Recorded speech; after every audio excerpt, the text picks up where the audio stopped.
Okay, I've tested the volume a little bit in advance. I think it should be okay. Okay.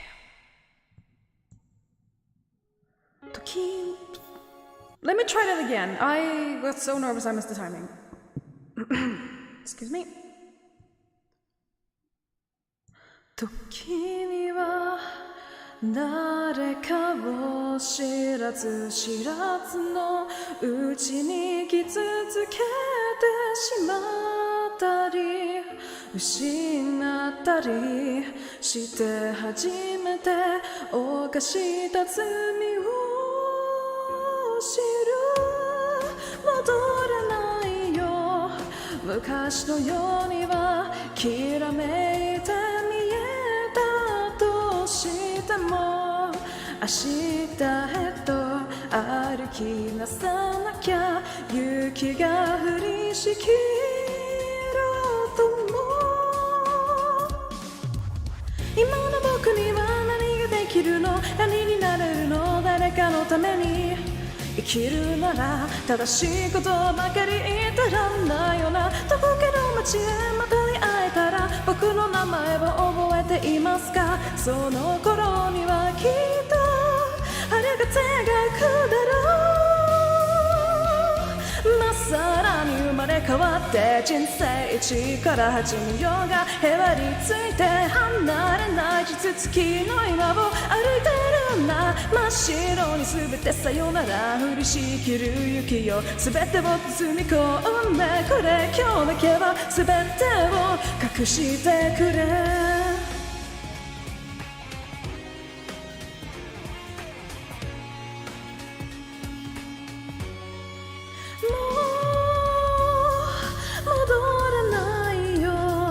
昔のようには羨んでしまったとしても明日へと歩き出さなきゃ雪が降りしきろうともいつものように笑ってたんだ分かり合えると思ってたんだ曖昧なサインを見落としてた方のない間違い探し季節を越えてまた出会えたら君の名前を呼んでもいいかなその頃にはきっとあれが手がくだろ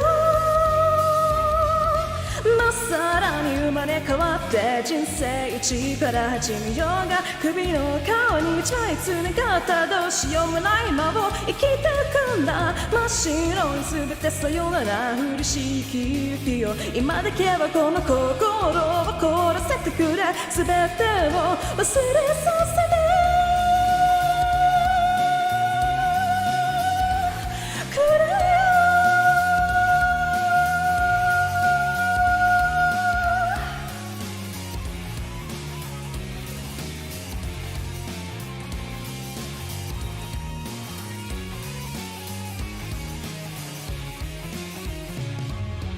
冷め冷めたらどっかの誰かになってやしないよななりやしないよな聞き流して返せはしない日常の中でどうした手を重ねたその向こう側に待ち受けるのは天国か地獄かいつだって人は鈍感なもの分かりゃしないんだ腹の中それでも愛し愛され生きてゆくのが定めとして後悔ばかりの人生だ取り返しのつかない街の一つや二つくらいためにでもあるよなそんなもんだろううんざりするよまっさらに生まれ変わって人生一から始めようがへばりついて離れない地続きの今を歩いていくんだ真っ白に全てさよなら降りしきる雪を全てを包み込んでくれ今日だけは全てを隠してくれ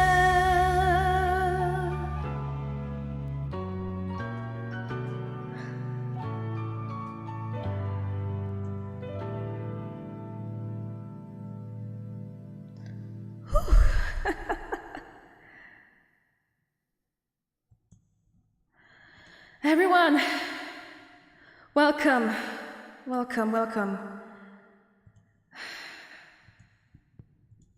I see a fair share of familiar names in the chat. Give me a second, I realized that I should probably turn off my reverb. I see a fair share amount of familiar people in the chat. I see a fair share of newer names. Thank you so much. KonEir, everybody. Okay, that was Hakujitsu by KonEir, arranged by Wave, an indie group that I'm a huge fan of. Their singer, Yuri Natsuka, or also known as Lily, is an absolutely amazing singer. So that was I just wanted to start with that. KonEir is a group that I really liked for some time, so I really wanted to just do that real quick. I'm going to be setting up, I do have a little bit of like a presentation of sorts, because I thought it would be a good idea to have that ready. So if you give me a second, I will just real quick organize and make sure everything is working smoothly. Okay? Where is my...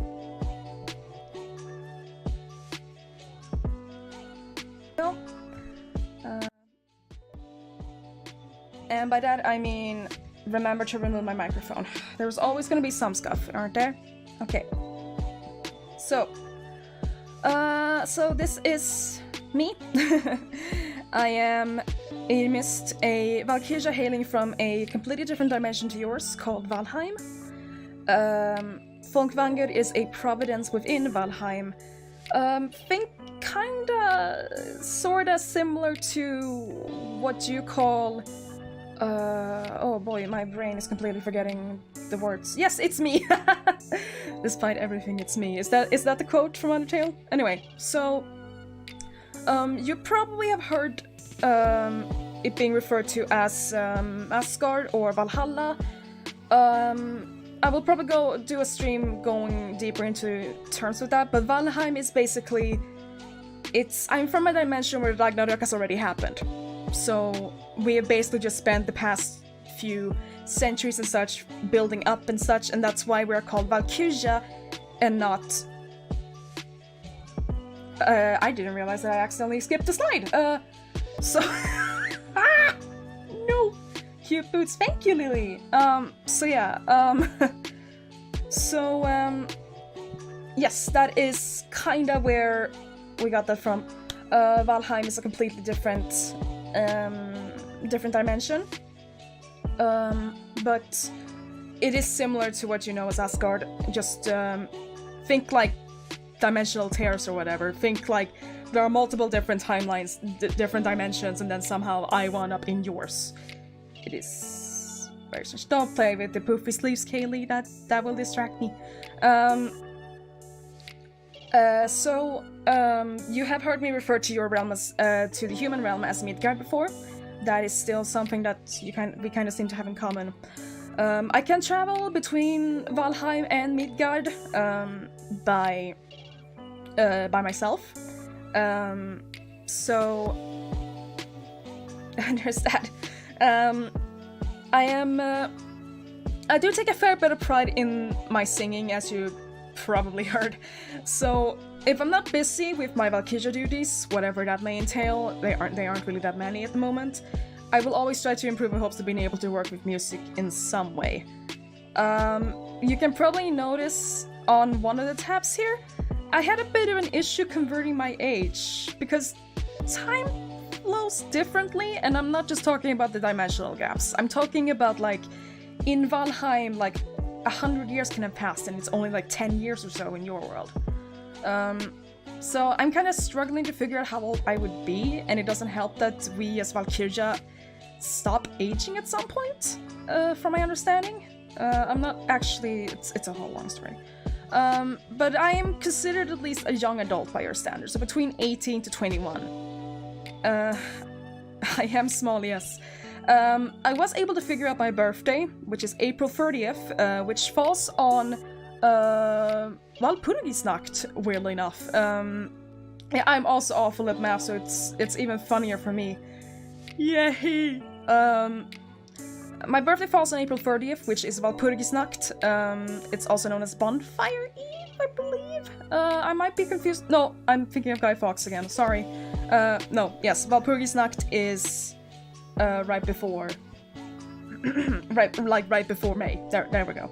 Thank you so much, DJ KonEir. Okay, and you did not read it. You did not read it wrong.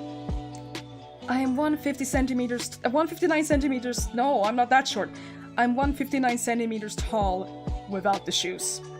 I am the absolute definition of tiny, and I hate it. You can thank my mama. You can thank Mama Miss, my actual real-life mother, for giving me her jeans.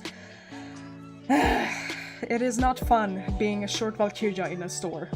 Okay, next is... no, you cannot. I would have to ask people to open up the bridge, and...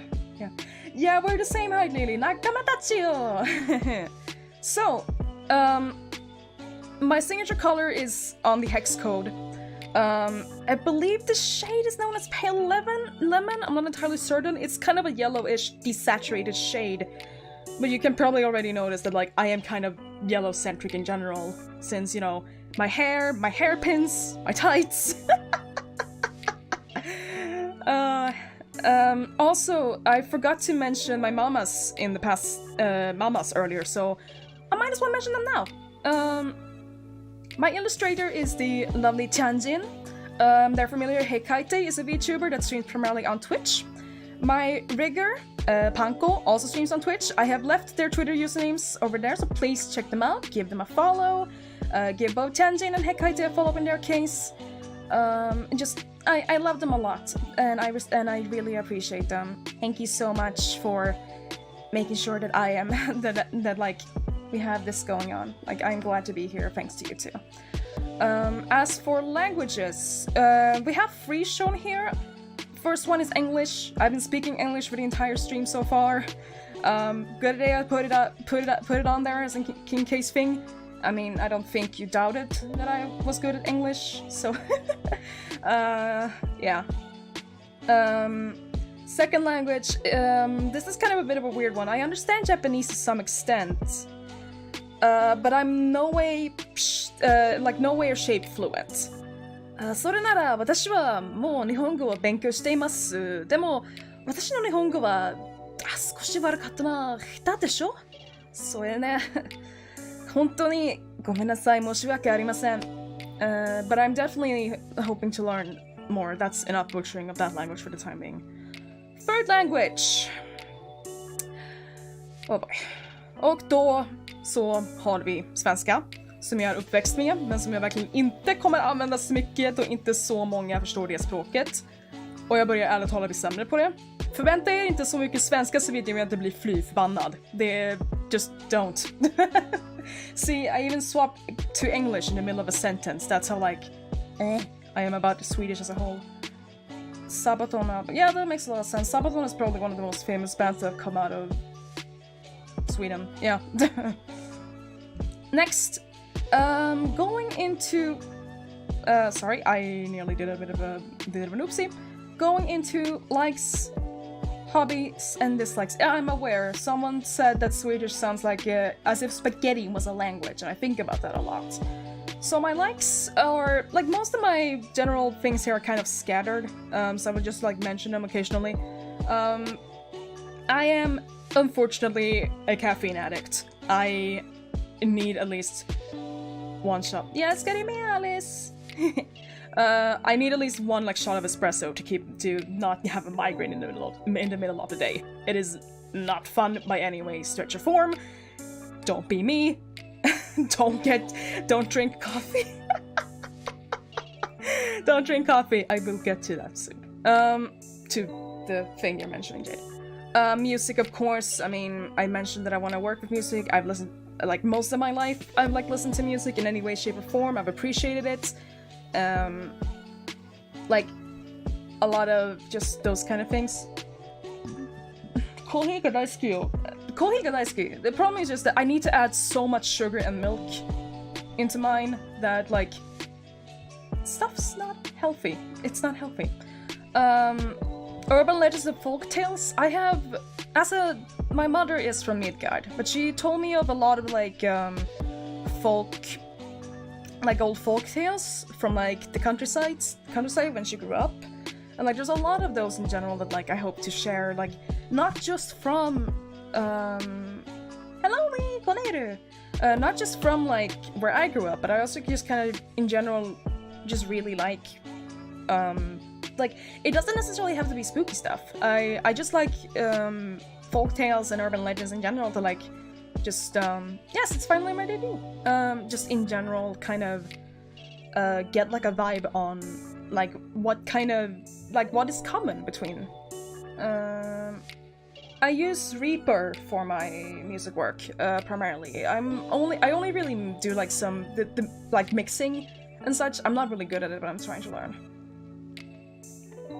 I have tried to wolf down Sugar Black. I cannot. It is awful. So that's why I'm trying to drink tea more. But yes, Reaper Gang. Studying history and mythology. Now, when I say history, I mean specifically, like, studying history by myself. Not studying, like, the stuff that you usually learn in schools, or, like, whatever. Like, you don't really... Sorry for breaking kayfabe briefly, but I need to do a bit of a minor rant about this. Like, you don't need, like, multiple semesters to study about the World Wars, or, like, I get that the World Wars are important, and it's good to, like, do repetition, but sometimes it would be fun to, like, go over, like, stuff that isn't really as well common. Like, I would love for people to, like, teach more about, like, say, Saint Olga of Kiev. I hope I pronounced that right. Saint Olga of Kiev, Queen Boudica, like a lot of just those general small little anecdotes, and not just like the same usual things that are like famous. It's or like just like common at least. It's just more of like a small little nitpick for me. It's just fine. Fairy tales kind of tie into the urban legends and folk tales. I really should have sorted these better, so we'll just skip that. Wholesome things we can skip too. Lychee. I mentioned lychee were my favorite fruits, or at least my favorite food stuff in my Q&A. So a Q&A rap, I mean. But I also really love anything with pumpkins, in particular, like just regular pumpkins, like just general pumpkins. Oh hey, lychee soda, nice. Very happy about that, Gazi. There's also something that I hope to be able to share one day. I love rhythm games. Rhythm games are probably like rhythm games are like probably like the subgenre I'm the best at, and it's kind of interesting that I haven't played a single rhythm game so far. But I hope to get the Hatsune Miku Project Diva Mega Mix that's on Steam now. I played a lot of those. I played the one for the PS3. Way back, and I also played like games like Bandori, Girls Band Party, and D4DJ Groove Mix on my phone. There's just a lot of also it's the only rhythm game I actually can't play. I have tried, it hasn't worked well. Also, let me get a little closer to the mic, sorry about that. I've tried playing also, but like it's just too much for me. My hobbies, cooking and baking. I can't sadly yeah, Project Diva is on PC. Some of my inspirations have played it on stream. Oh, no problem, Arion. That will come later. So, cooking and baking was like, it's something that like I have been like just hugely big fan of.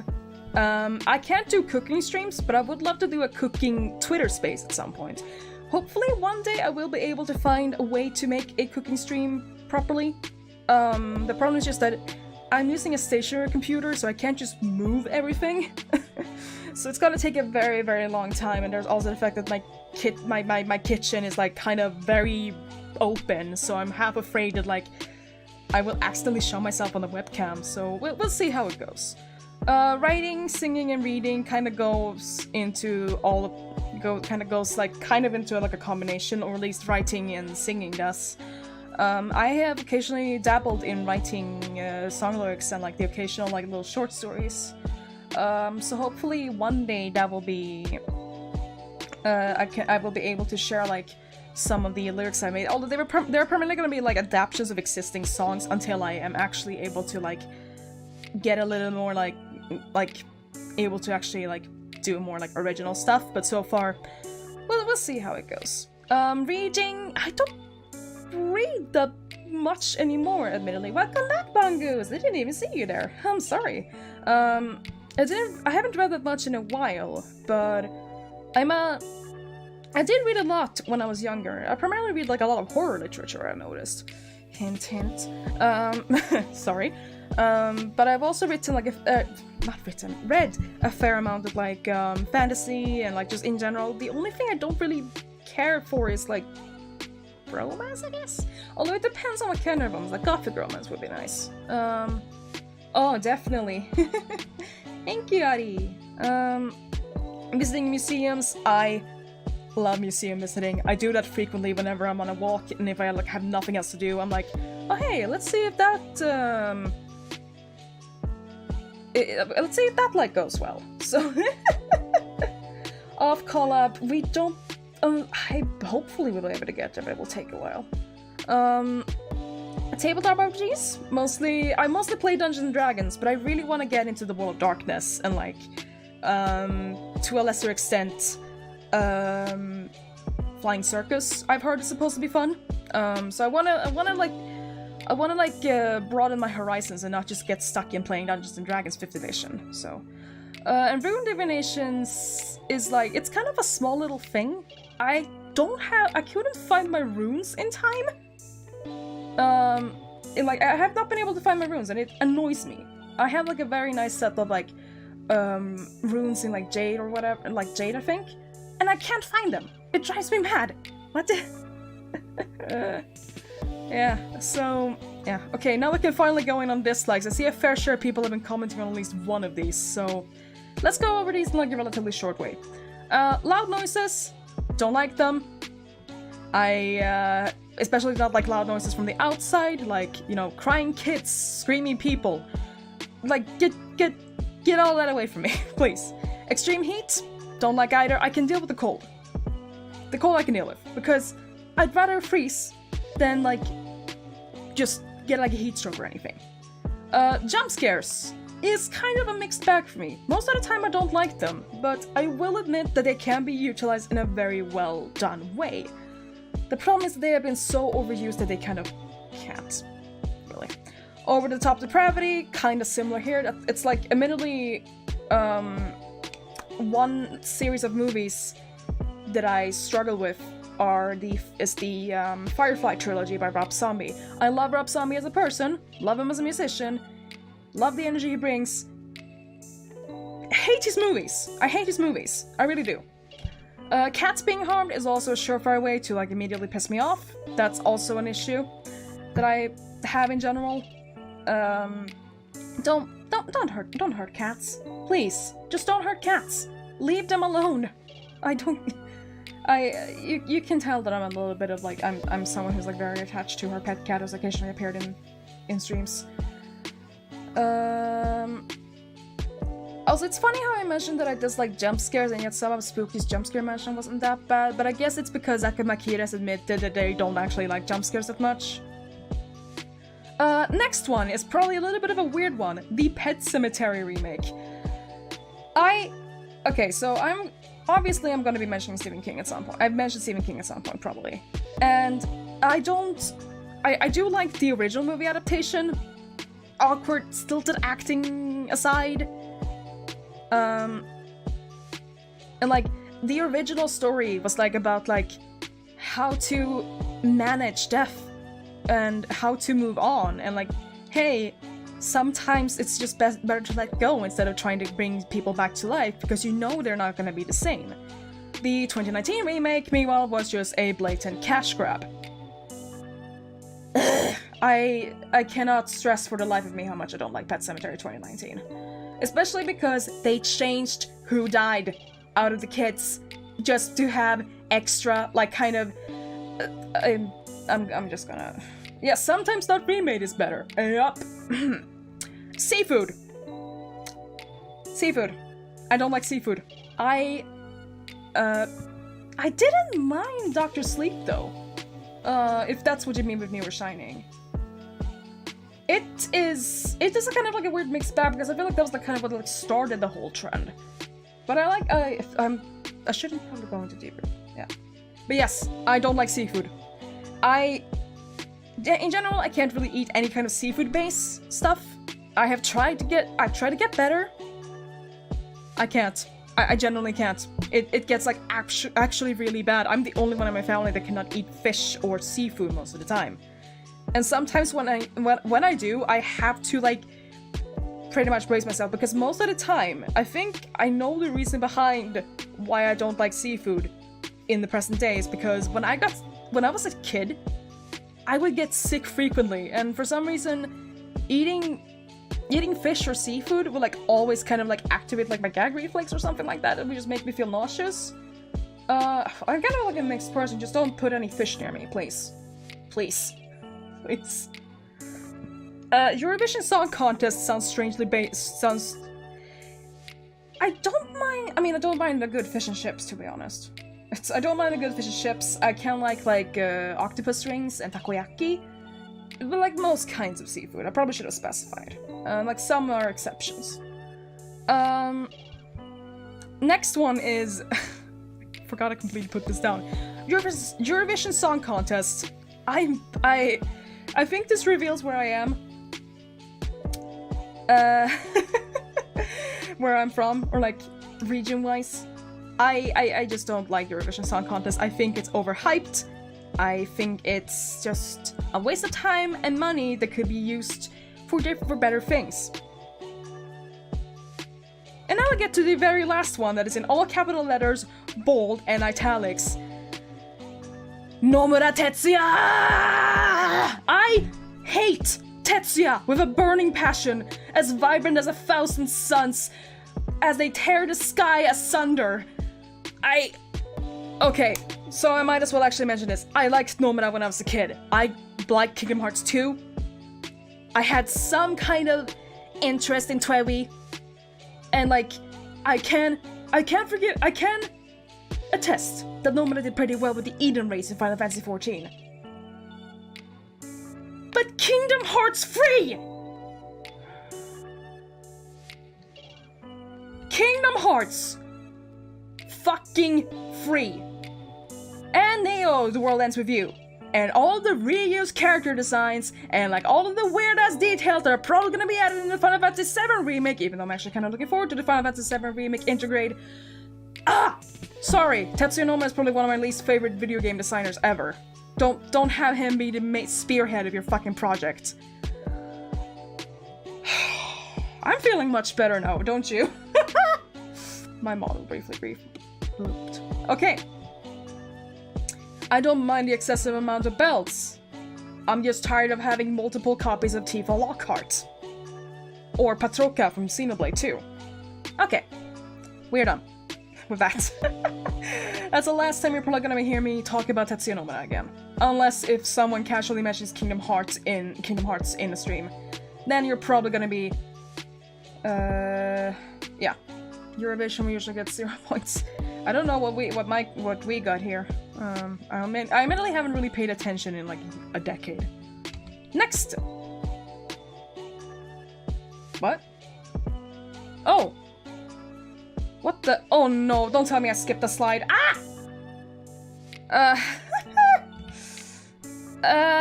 Ignore that! Really quick. Because... I'm just gonna really quick, give me a second, I need to fix something.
So anyway, I'm an idiot. Welcome back.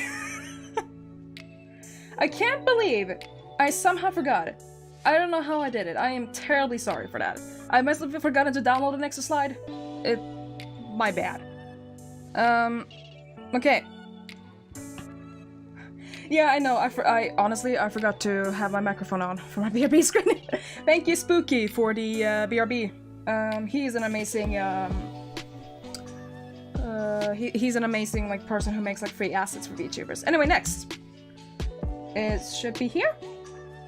Where did it go? Hello. What the hell?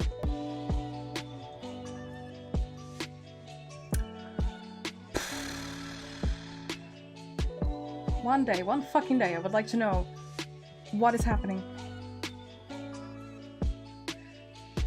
Yeah, there's nothing but darkness. I don't know what happened. What happened? That is... That is strange. It should be here. Oh, well, I'll just add it in manually. Give me a second. Again. Or no, actually, no. I can just edit it like this, I think.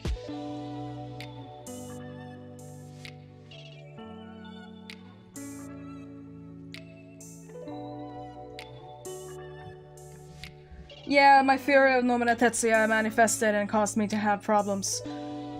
That was like...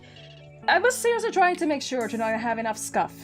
And then this happens. I am so immensely sorry. It is... I don't know what happened here. Okay. Let me just really quickly add in the one that I was considering adding in. If I could possibly find it. There we go.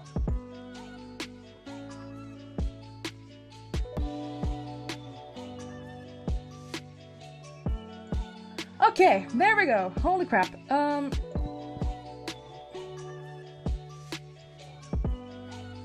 Yeah, everyone has a plan until they get punched in the face. Yeah, that sounds like a legit. Okay, here it is.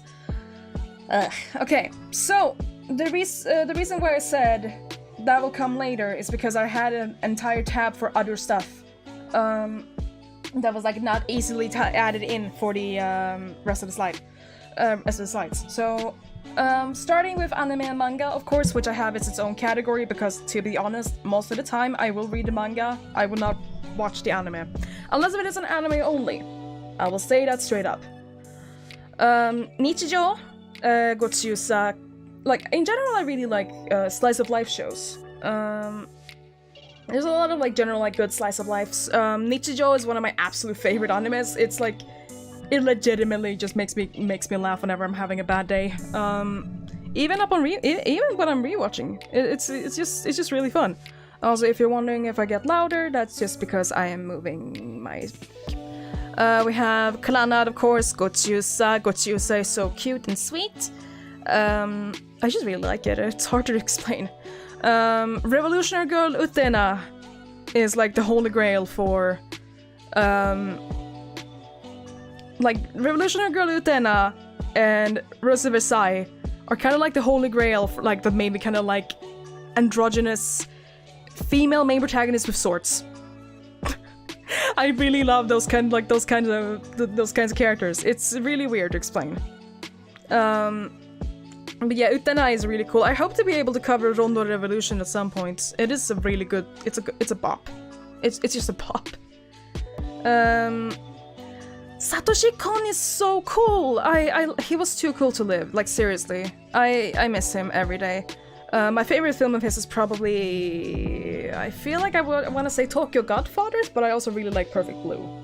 So, Zombieland Saga, I really adore. I love, it's kind of like different sort of take on the idol genre, which is kind of ironic for me to say since I'm a fan of Bandori, which is kind of an idol-ish, but it's more about bands than like actually idols, but you know. Claymore, I say manga only because I'm gonna be honest, I didn't like the anime that much. I thought the music was weird. I don't even mind the fact that the manga isn't really that gory. I just didn't really like the anime that much. Although I will admit, I 100% really absolutely adore, like, the fact that, like, that's another one of those that, like, really inspired me. Like made me start liking, you know, the women with a sword characters. Like, especially, like, big swords. I love that. Bandori is, like, really... I think you would really like a certain unit in D for DJ, called Rondo. I've shared you some of those songs, Ari. Violet Evergarden just makes me cry, to be honest. But it is also just very gentle, and, like, I just really, really like it. And kind of, like... I noticed that there's, like, a fair bit of, like, Kyoto animation, actually. Kyoani. Didn't realize that, actually. Another is a horror anime that aired in 2012. I have read the original book as well, and the manga adaptation. The anime was rough to watch if you didn't grow up with it. Yeah, that makes a lot of sense. But yeah, Another, I watched it when it initially aired. You know, when we thought that the world was gonna go under. Well, you did, I mean, it was kind of interesting, like, because I have never... That was, like, the first horror anime I actually watched, if you don't count Higurashi no Nakokoro ni. I mean, When They Cry should be counted as well, but, like, only Higurashi was really good, and even then I only really think Go and Sotsu were good, because the Dean anime has aged horribly. It's aged like ass, in lack of a better word. Light Club. I will say this only goes for the manga here as well, and it will also go for the music project. Light Club is based on a Tokyo Ginyor play that was up in the 1990s, and then a mangaka got the hang of it. Decided to make a manga adaptation of it, which led to a comedic anime spin-off kind of thing, and a new stage play, and a live-action movie. It was really bizarre, but I do still really like Light Club. I still have my volume in my shelf. And of course, my most recent obsession, Belle, aka Ryuto Soba Kasuno Hime. I love Belle so much. It is, like, probably one of my absolute favorite movies, like, that I've watched in, like, years, because it is just such a... It like, I kind of went through, like, a similar sort of situation as the main protagonist did, and being able to, like, connect in that kind of way, in, like, a much more, like, personal feeling, is just kind of... It kind of just, like, makes it feel different, and I think that's kind of why I just, like, I will... Here comes the hyper loves for a certain movie.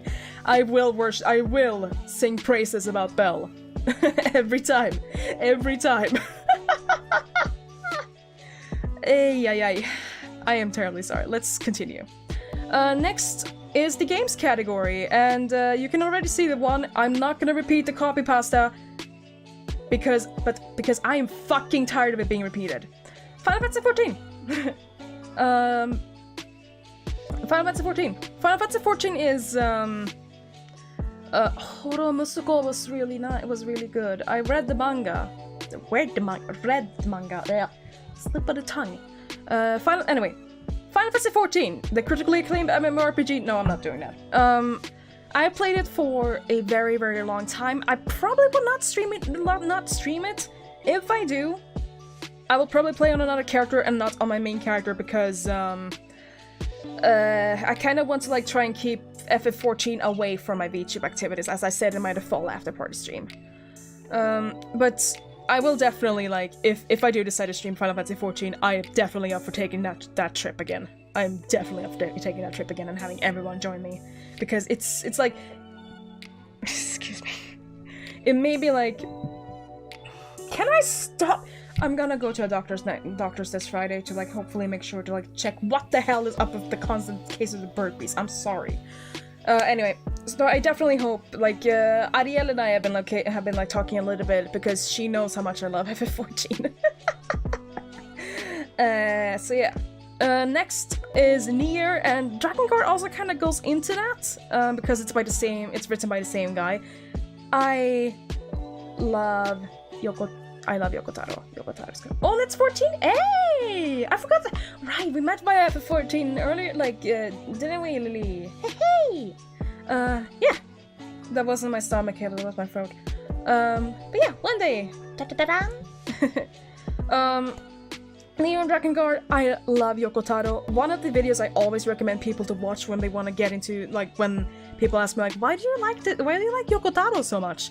I always recommend them to look at the interview that he'd made for the Western release of Drakengard 3, which with the subtitle Philosophies of Violence. It's still on YouTube. This was before he had his, like, now iconic Emil mask on. He had, like, a sock puppet instead. But he was, like, a lot of very... Yes, the Drakengard New York ending. Wasn't it in Tokyo? Whatever. And it is such a... It's, like, very interesting in a way, because, like, Yoko Taro is, like, the one person I feel, like, whose games I really love and whose ideas I really like. But maybe don't bring him near another IP if his infamous tweets about how he imagines the Monster Hunter Rise story to go would have gone. I think about it. I read that for a friend recently, and he was just like, thank God he doesn't have any ties with Monster Hunter. So yeah, hopefully I will be able to stream Nier, be it Automata or Replicant on stream. That would be nice. Next is kind of going from Japanese RPG style-esque to Western RPG? Divinity Original Sin 2. I have not finished Divinity. I actually haven't played it in a very long time with my friends. But I love how it's built. I love the music. I played as Losa. I play as Lose in my current playthrough. And her story, like, really breaks my fucking heart. And, like, it's just really cool. And, like, I love the system. Yes! The future FF14 collab. Noriboshi Ariel gets isekai'd alongside 2 other VTubers who have played the game before. Anyway, so, back to Divinity. Like, I have, like, a bit of, like, a soft spot for turn-based combat. And there's a lot of just generally fun stuff that has happened whenever we played Divinity. There's a lot of small little details that we didn't figure out. For example, our friend/party leader didn't figure out until Act 4 of his initial playthrough that you could put ice spikes on your shoes to not slip on ice in the middle of combat. We did not find that out until he didn't tell us. So we went like, you know when I found out about that? Act 4. Almost at the end of the game. It was a maelstrom of, like, I would definitely recommend Divinity. It's not especially also because the people behind Divinity Original Sin 2 are making the new Baldur's Gate, which I also hope to be able to play. So there's that. Next we're going into kind of like a more like another sort of indie-esque. Except I think these two are actually developed by different studios, but with, like, similar people in the dev team. This is that game company, Journey. You've probably heard of Journey. You've probably seen a little bit of it. I can't recommend it to everyone though. That's the problem, because I know a lot of people don't really like, you know, games where, like, you just mainly walk. But I really, really love Journey because, like, it helped me through a bit of, like, a snag in my life. And I've even played it a little bit on the PC. I played it on PS3, I played it on PS4, I played it on Steam. I just cannot stress how much I just really, like, even if you don't really care for, like, atmospheric or, like, art games, give Journey a shot, at least, to see why people like it so much and have praised it. Like, you will finish it in a sitting, but holy shit, it's a sitting. Yeah, nice, Ken! Hey! Very chill. Next is I think they're made by, like, some of the people behind Journey, but not by the actual studio proper. It's called Absu, which I think is unfortunately think is exclusive to the PlayStation Network, which annoys me. Absu is basically Journey, but you're exploring the ocean. It's kind of think Subnautica about the first-person mode and, like, a lot less scary shit. Absu is just, it's very relaxing. You, like, and I was like, every time I like saw like creatures swimming past me, like dolphins or turtles or like fish, and I'm like, oh my gosh, hi! I was just so like into it. I didn't even think about the fact that the game was over. Now we get to Nintendo. You see 1, 2, 3, 4. Legend of Zelda is kind of interesting because I haven't really played that many of the Zelda games, at least the console ones. I primarily played the handhelds. That being, you know, like Link Between Worlds, which was amazing. I've even played a bit of Triforce Heroes. I don't really recommend it, but still, it's a fun game if you have people to play with. I played Minish Cap. Minish Cap is my absolute favorite. It's for the Game Boy Advance. Oh, I didn't think about that. I have played a very small bit of Wind Waker. A little bit of Twilight Princess. I played the Ocarina of Time 3DS port and the Majora's Mask 3DS port. Legend of Zelda is like one of those game series that has kind of like been with me for like a very, very long time. And it's like there's like a lot that I just like because of it. I also played A Link to the Past Game Boy Advance port, which was really fun. I think it was like released alongside the Four Swords Anniversary Edition. Maybe, I think. I don't remember. It's been a very long time, and I don't think we have the cartridge anymore. Going next, we have the lovely pink fluffball himself, Kirby! Oh yeah! I love Kirby! I love Kirby so much! He's such a wholesome little fella. You can't be angry while playing a Kirby game. Like, you really can't. Unless if you're trying to 100% complete it, then you're gonna get very pissed. Actually, Kirby Squeak Squad, or Mouse Attack as it's known as in Europe, was actually the very first video game that I 100%ed as a kid. That's the one where like Kirby kills a lot of people, like a lot of things because someone stole his slice of cake, by the way. And then it turns out it was actually Wallaby. Yeah, I mean, keep in mind, I said that before, like I wholesome, yeah, he's a baby elder god. I know about Star Allies lore. I really need to play Forbidden Planet. And I really want Kirby plush. I want Kirby plush. If I'm able to find a Kirby plush, I would love to get it. I'm glad that more people, I see at least one person talking about Squeak Squad. Like, that game usually tends to be slept on. Well, it's Mass Attack, I guess. I would shank anyone who stole my cake. Okay, you know what, that's fair, to be honest. So moving on from Kirby and the fact that every time I see Kirby, I just wanna hug him. Let's go for another little IP that's like a lot younger than most of the ones on this list. Splatoon! Splatoon is the only PvP shooter I can actually play. I'm not joking, this is actually the only one I can't play. I love this sort of unique kind of take on it. I know it's kind of sorta like, I know people are like reminded a little bit of like Jet Set Radio, but a little bit at least, considering the whole graffiti, like, you know, paint stuff. But I'm actually a huge fan of marine creatures. I love and like Splatoon has been like, it was actually Splatoon 2 was actually the game that I got my Switch for. And I can't wait until Splatoon 3 in September, so I really, really hope I'm able to get a capture card so I can do Switch streams. I cannot stress this enough. Yes, the game of the mess makers. I think Inklings and Octlings are... Oh wait, no, they can't actually. They can't swim in water. Also, I actually have a lot of Off the Hook amiibos. I have, like, most of my amiibos are Splatoon themed, actually. I have normal Inkling Girl, I have Inkling Girl from Splatoon 2, I have Octoling Girl, the female Octoling, male Octoling, and Octoling Squid.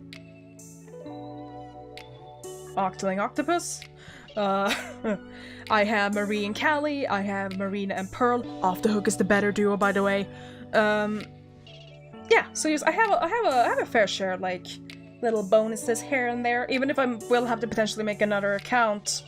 If I mean, I guess it's just online logos are fine, since people don't really mind with the story mode. We'll see. And then we get to... I'm gonna apologize, I'm gonna be singing again. Fire Emblem Takai koe. Oh gosh, that's a horrible voice crack. I'm sorry. Fire Emblem is my favorite Nintendo IP. I cannot stress how much I love Fire Emblem. It was the game that got me into RTS and like general like kind of sort of medieval high fantasy kind of settings, even before Dark Souls. Keep in mind, which I am aware is not on this list. And if you can notice here, it says except fates. You can't throw mine in Splatoon, Keely, I'm sorry. You have to use the ink. Fire Emblem is one of my favorite IPs, and I will like sing praises of like a fair share of the games, even if I've only really played the 3DS ones and 3 houses. The exception is Fates. Fire Emblem Fates was a train wreck, and I feel like it only became a train wreck because of the publicity that it got, all of the localization changes, and like the localization turned the story does like a 6 out of 10 to a very low 4? Like, how the fuck is that possible? Like, there's just so much problems with Fire Emblem Fates. I played through most of Conquest, had Birthright, and then I just dropped it because I just could not fucking care much. I couldn't even finish Conquest, I think. Hey. But yeah, definitely one of my favorite, like, I hope to be able to play 3 houses on stream. I might even potentially get free hopes. Yeah, the EM version is so different, and it pisses me the fuck off. Like, honestly, I would have preferred, like, you know, not the Saizo and Belka. Sorry, I'm saying Belka, I don't care. Yeah, you got the good version, Lily. You got the good version. Be happy. It gets even better. Apparently the reason why there was no like dual audio in Fates, in the localization, is because of the copyright surrounding the main theme, and the fact that Tsukuyomi, or Hayato as he's known as in the English version, why did they have to change the name? I don't fucking know.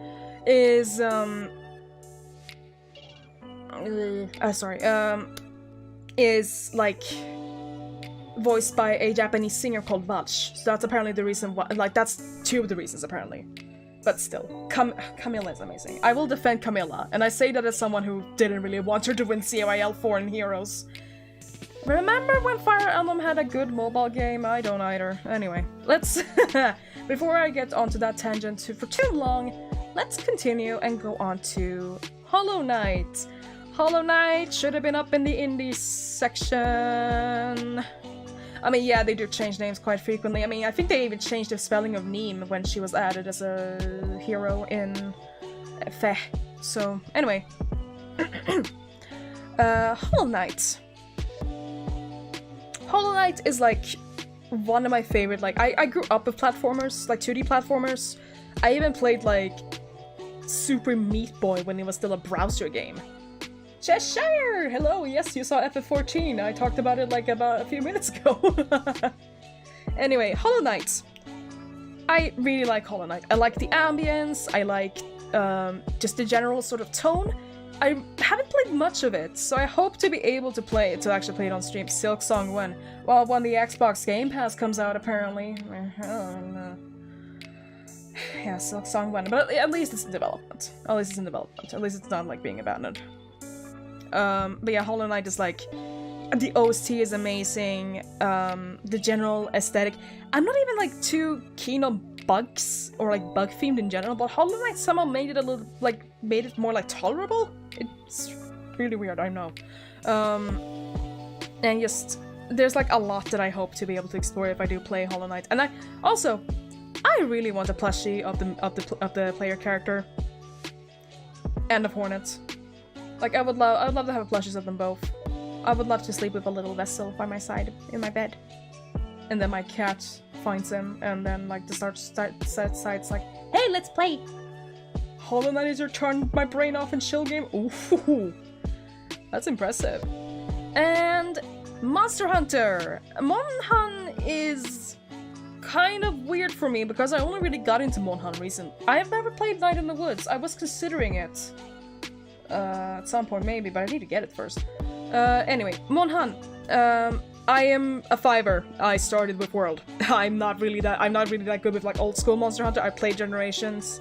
I hope to be able to get Rise for PC so I can stream it. Because it seems like a lot of people I know have moved to the PC version. I know some people that haven't, but like still. It seems like the PC version like runs really, really well. I think Monhan has kind of like a weird Zen-like quality to it, and then you try to fight a high-ranked Mizutsune and you get carded immediately because he just keeps slipping on the floor. Or alternatively, you get a fucking Rajang showing up out of nowhere and just punching you into the ground. In Master Rank, in Iceborne, I fucking hate Rajang, and now you know what my least favorite monster is. I actually have a fair share. Like, I even have a Nagakuga plush somewhere, actually. Yeah. That's all for the games so far. Let's go on for music. I have it categorized into J-pop, rock/metal, and I can't categorize these. I can't categorize these is because they are in different genres. So, but I just thought it was like a good idea to have them in there. So going with J-pop, we have Reol, who I haven't actually really mentioned before. I have sung one of her songs for Singing March on Twitter, but I haven't actually really mentioned her apart from that. Like, she's a really cool artist. Her general music style is very... she's more of a Giga. Yeah, miscellaneous could also be a good idea, but I didn't think about the word miscellaneous. Whoops. Anyway, Reol is like, she's worked with Giga P. Which like I've listened to her since like before she became like an actual like signed artist, before she started her solo stuff. Ado-chan is so good. I love her attitude, I love her voice, I just love everything about her, and like that's kind of why I really am happy that like I could cover Rasen from Lost Judgment with like not much issues at least. I'm just gonna increase region real quick here. Then we have Kenshi Yonetsu. Kenshi Yonetsu I've also loved since like his Vocaloid days, but I think I actually prefer his solo work. Since he started singing. Yeah, singing like Ado is difficult. Take this from me! I sang Odo on my last karaoke stream, and I've covered Rasen. Like, that can take you out of commission for quite some time. Anyway, Kenshi Yonetsu. Very, very, like, calming music, occasionally melancholy. Shinigami is amazing. But also I have like a bit of like a very sentimental value to Kenshi's music, particularly the Stray Sheep album, because I listened to Lemon a lot like a few years ago when my dear Papa Miss was hospitalized, and I was like worried that he wasn't gonna make it. It was nothing bad, by the way. It wasn't like the thing. It was a stomach issue, but he is fine now. But I really I listen to Stray Sheep like a lot, so I just kind of filter out and like think like, okay, yeah, I think it's gonna be okay. It's just gonna take some time, like that kind of stuff. And on the last out of the 4 J-pop artists is Utada Hikaru. I love Utada Hikaru. They are amazing. They have been as much of a childhood hero for me as Kirby has. Like, that's how it is. Like, even... I have said my piece about Kingdom Hearts, and I've said my piece about Tetsuya Nomura, but I will thank Tetsuya Nomura for introducing Utada Hikaru to the West, to people outside of Japan. Because I don't think they would be as famous without Kingdom Hearts, and it makes me very happy. I mean, there's the Evangelion movie trilogy as well, but that came out after Kingdom Hearts, so I don't really count that. And also, it's just better to like listen to the songs without being associated with anything, you know? I really hope to be able to properly cover an Utada Hikaru song at some point. I'm thinking like Kimi ni Mutsu that I've sung at a karaoke, or One Last Kiss maybe. We'll see. Maybe even like one of their, sorry, I forgot their non-binary. I know they're non-binary, I just forgot pronouns for a second. Maybe even like go for Mata ne, Alice! Thank you for coming! Like maybe potentially even like one of their older songs, like from Ultra Blue, or like maybe like an album exclusive track. Well, we'll see. Okay, rock and metal. You can see that this was probably the biggest category. So, starting off, we have what has probably been my obsession this entire year so far. The theatrical horror machines themselves, Einstein Kills. And I'm gonna see them live next year for their Worst Vacation tour. Yay! Papa and I managed to get tickets, so I'm definitely looking forward to it. There's just something about Einstein Kills that I really, really like. It is very, like, it's hard to explain. Like, in some way, I kind of, I'm gonna go into that, like, later down the line when we get further down the list. But, like, I have needed, like, a fair share, like, I will enjoy, I hope. Hopefully I don't get, like, stuck in a circle pit or something, or a mosh pit. I've had it happen in a concert before. I think I got a few bruises after that. Not fun. But yeah, Ink is, like, generally just, like, they're just such a, like, they're such a breath of fresh air, I feel. Because, like, I'm very selective. I'm very picky when it comes to rock and metal, because I can't really listen when there's, like, too much growls or screams or harsh vocals or whatever the heck. That's why I don't like, for an example, say, Arch Enemy, or, I almost wanted to say Cannibal Corpse, but, like, like certain kind of subgenres and such. Einstein Kills are very, like metalcore-ish, but, like, somehow that's not really a problem with me.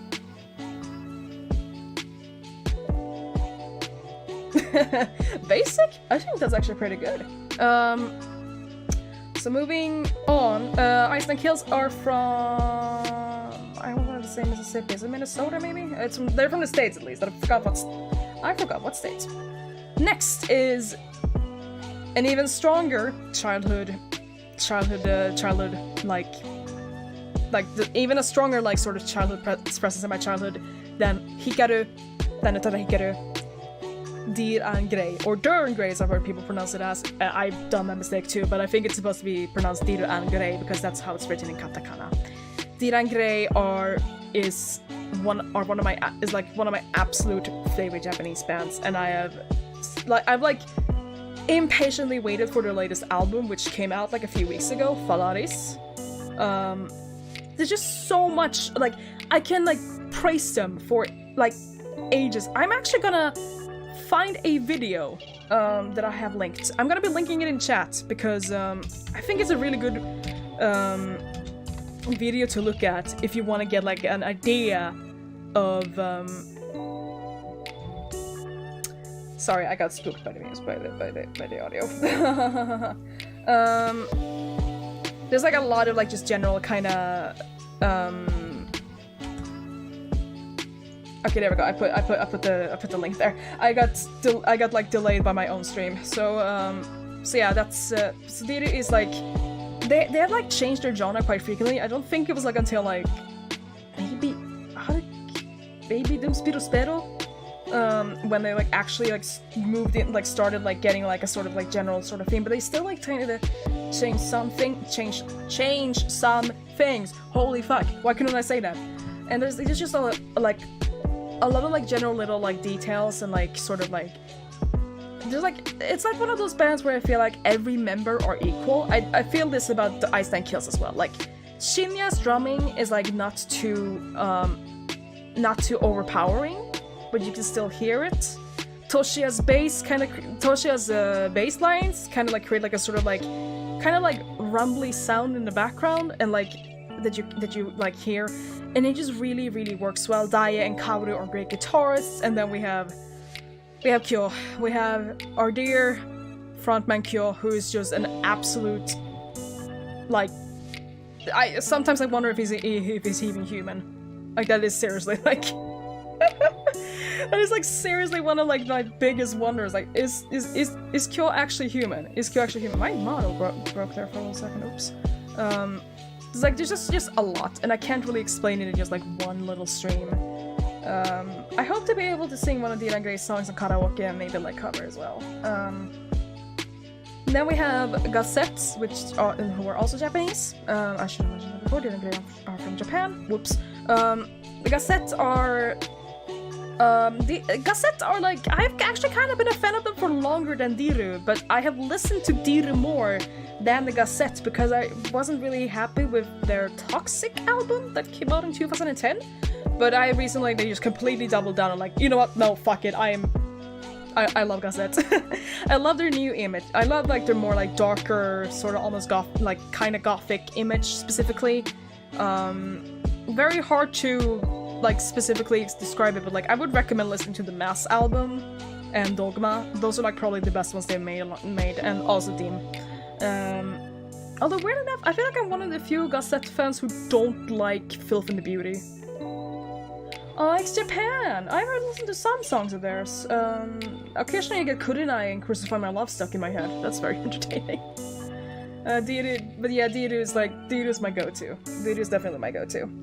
There's like some smaller Japanese bands that I also like Despacere. Despacere definitely helped me for like a very bad rut. Lynch. I've been slowly getting into Gilgamesh. Bring that meme back. You know. And going into like slightly lesser known Japanese bands that are getting a pretty big following, we have A Crowd of Rebellion. A Crowd of Rebellion is... they're like the weird like sort of like... Like they're that kind of like a weird sort of like exception to my I don't really like metal when it's like when there's like too much like harsh vocals. I don't like using the term screamo, I'm sorry. Like too much harsh vocals. Crowd of Rebellion is the exact Crowd of Rebellion has a fair share of that, and I don't mind it. It is really weird. But I think it's because of their general composition and like how they manage to write songs that like get stuck in your head in a good way, not in a bad way. They also just have like they have generally interesting music videos too, like the one for Anemone and Free in particular. Lightbringer. I think I might have heard a little bit of that, but I need to double check. I might be thinking of another band. So yeah, Crowd of Rebellion I definitely would recommend. There's one song of theirs that I really like called Dystopia, which I hope to hopefully one day make a cover of, even if it means I have to ask someone to help me make an instrumental, but that's okay. And now we go into the only band here that's actually from the country where I'm like adjacent to, so to speak. Ghost. Ghost as in the Swedish metal band, not the old Japanese metal, not any of the Japanese bands with the same name. Ghost are like... I am fairly weird that a lot of people can't really like decide on what genre Ghost is anymore, but I still consider them metal. Yeah, that is Ghost. That is Ghost. They are the ones who made Rats, but admittedly Rats isn't really... I am tired of Rats, to be honest. It's fun to listen to, but it's like... after a few listens. Yes, series. Ghost is like probably one of the few like bands from Sweden that I can actually recommend because I'm very picky when it comes to music and it's really annoying. But yeah, I've seen Ghost live twice now. I saw them recently on their Imperator tour. I was all the hell up in front, and my feet were killing me at the end of the show because it wasn't just them, it was also Twin Temple and Uncle Acid and the Deadbeats. But holy crap, it was worth it. It was very much worth it. So yeah. Next is Periphery. Love that shit. Okay. Sorry, I couldn't resist. Periphery are really good. I occasionally get like the urge to listen to like Periphery Freeze, like Difficulty, or like Periphery 4 or the Juggernaut double albums, and I'm like, hell yeah. They are really, really good. Spencer Sotelo is a great singer. Misha, I think, I think he's the one who primarily writes the songs. Is like a very good composer. Like there's just a general like kind of like it feels like a weird sort of like kind of like everybody are kind of like in unison for that. And I've also seen I've seen Periphery live. I've seen 1, 2, 3 bands on this list live. Like a guitar solo contest. That makes a lot of sense. Yeah, my brother discovered Periphery via Spotify, I think, and he introduced me to them. And then like I started slowly getting into their music, and then like it turns out that Papa Mist bought me a ticket for their show a few years ago. And I was like, I guess I'll try and get more into Periphery then. And then I heard Loon and I was like, oh. I can do this? That was basically my reaction. So yeah, now we're on to the I cannot categorize these, or miscellaneous, as I forgot to put down as. We have, to begin with, the first two are actually like very similar, so I might just like mention them in like the same kind of breath. Vardruna and Heilung. It's Heilung, not Heilung. I know it's supposed to be pronounced Heilung, but my habits keep pronouncing it as Heilung. I hate it. No. They're like, Vardruna in particular. I haven't listened much to Heilung, I know I should. But Vardruna, like, I really like because, like, they kind of have, like, this sort of, like, ambient, sort of, like, tone. I came across them by complete accident while looking for, I was, like, doing research on, like, the Blood Eagle or whatever, and I came across a scene from the Vikings TV show with two of their songs in. And I was like, what is this music? I need to listen to this. And then I just kind of got like stuck, and I wound up listening to like all of their Runajod albums back to back. And one thing led to the other, and I wound up seeing them live, and that was probably one of the best concerts I've ever been to. And it was before the pandemic, so that was actually pretty interesting. Also doesn't help that like the man who's responsible for the entire project, Einar Selvik, is like a very wholesome guy, and like he clearly like respects what the heck's it called?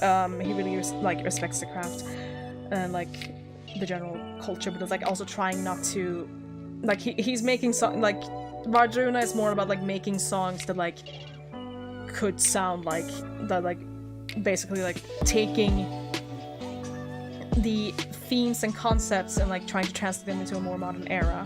Heilung is one that I really feel like I should listen to more.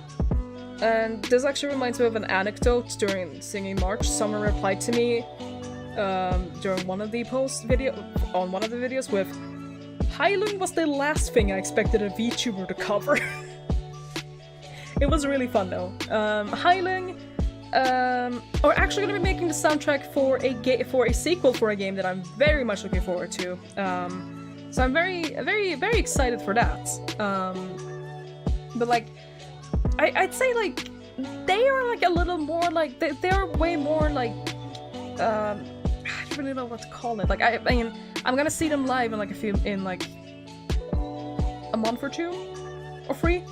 I can't count. But like, it's just like I really like listening to Kick Skaldet at least. But again, I am aware that I need to listen to Heilung a bit more. So, but like I still like them to some extent. I can like occasionally get some of their I can get like some of the songs I've listened to already in my head, and I'm like, yeah, this is nice. This is very nice. Until at least you hear some like weird ass chanting in the background, and you're like, covering things people would never expect a VTuber to cover. So you mean that I should potentially cover Dragula? I'm joking. Maybe I can. Last one is the one that is kind of like the weird one that doesn't really fit. One of these things is not like the others. One of these things do not belong, and they're skinned. Well, she's skinned. Skinned is kind of like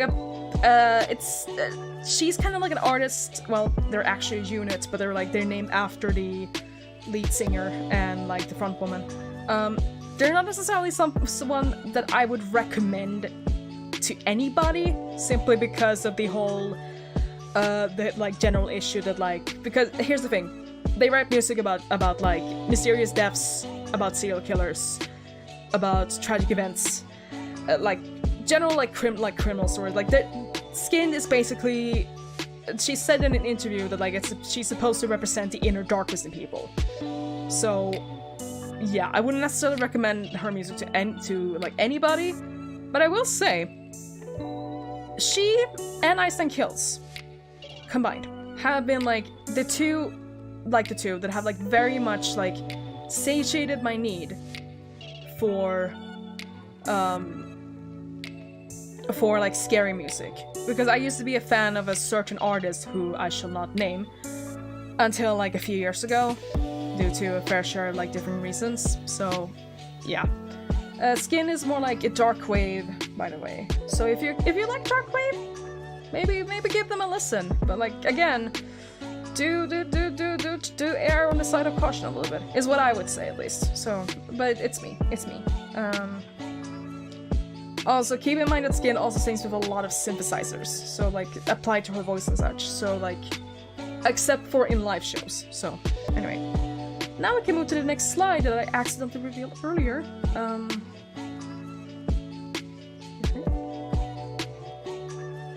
Let me just try and there it is. Okay, here is the very special slide. I love horror media, like seriously, it's insane. I mean, you can probably already notice that since I've played a fair share of horror games already on stream, so like on streaming. So, as you can see, I separated everything into categories that I thought were important to have. I am dumb. Well, not really, but I'm like, excuse me. So, starting from... Okay, that's not strawberry jam, that's blood. So starting with films and series, okay, left from right. Slashers, we have Halloween. It should be noted that I'm only referring to the 2018 timeline here. I specifically, that being the newer movies, that being the original Halloween, Halloween 2018, Halloween Kills, and when it comes out later this year, Halloween Ends. I am kind of indifferent about the other timelines. Cult of Thorn was weird. H2O had a promising start and then Resurrection happened. Rob Zombie's timelines don't exist. Yeah. It also helps that Michael Myers is actually my dear Papa Mist's favorite slasher villain, favorite horror movie antagonist, I mean. So that's actually kind of interesting. Then we have Scream. Although keep in mind that I said except 3, although I will say 4 is also up there, like being one of those Scream movies that I kind of don't... I only really like Scream 1 and Scream 5, the new one. Scream 2 was just stupid. Scream 3 was a slog and had some really weird like ideas, including that really dumb voice changer. Scream 2 had Billy's mother as one of the ghost faces, and Scream 4... We don't talk about Scream 4. There's like... Okay. Tangent time. Scream 4 would have been good if it weren't for 2 things. 1, remove the fucking Vaseline from the camera lens. You're making everything look like a... well... adult movie.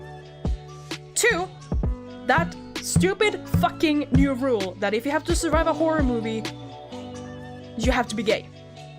That's bullshit. I'm sorry. I have built this up for months. I've had this like prepared for months now. I've had this built up inside me for like literally months ever since I rewatched Scream 4 in preparation for Scream 2 and 2 and 2. Where the fuck did that come from? It's like, just why in these 7 places do you think that you have to be gay to get immunity? Evil doesn't care. Evil doesn't have vision. It will just kill because they will kill. It's just, sorry, I don't like that rule, and I'm so glad that Scream 5 rectified that whole thing. Okay. Can my model come back from the war? Okay, there we go. Sorry. Can my model come back from the war? Sorry, the way I said that was really weird.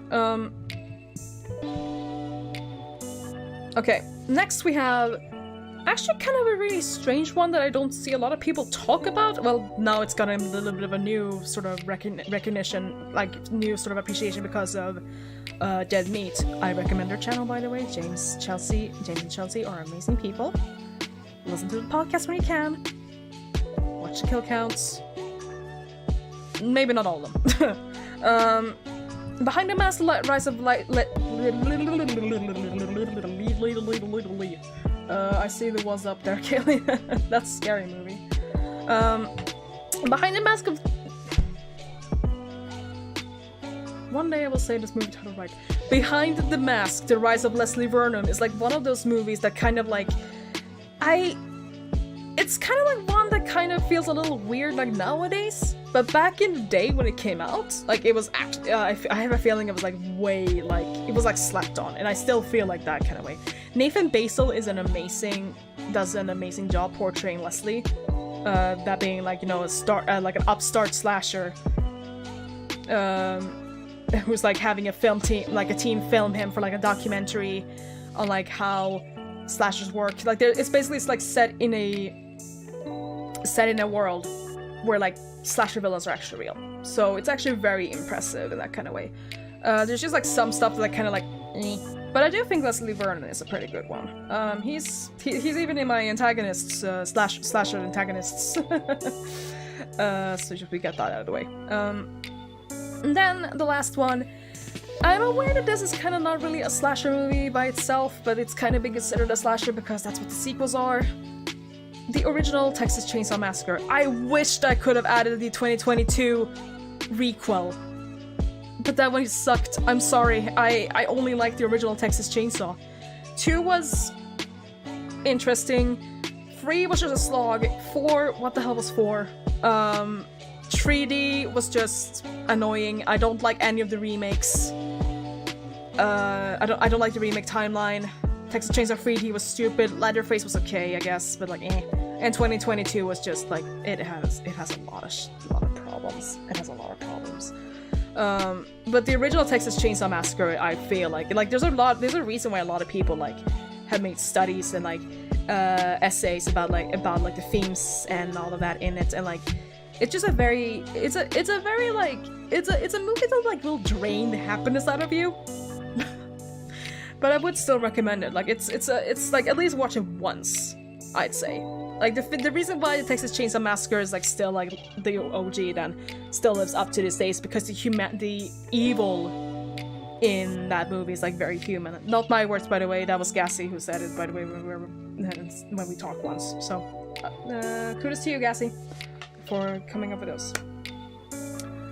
Going into supernatural and paranormal movies, we have Ring, only the Japanese movies, and by that I only mean the original trilogy, not the Sadako 3D stuff. That kind of wasn't really needed. Ringu was actually my gateway to horror in general, like, and that's why I also have like a general sort of like love for Japanese horror. My stream enabled, I did not enable alerts. I forgot about that. I'm gonna check real quick and see if there was anything. I think I might still be logged in. I'm just gonna check that really quick.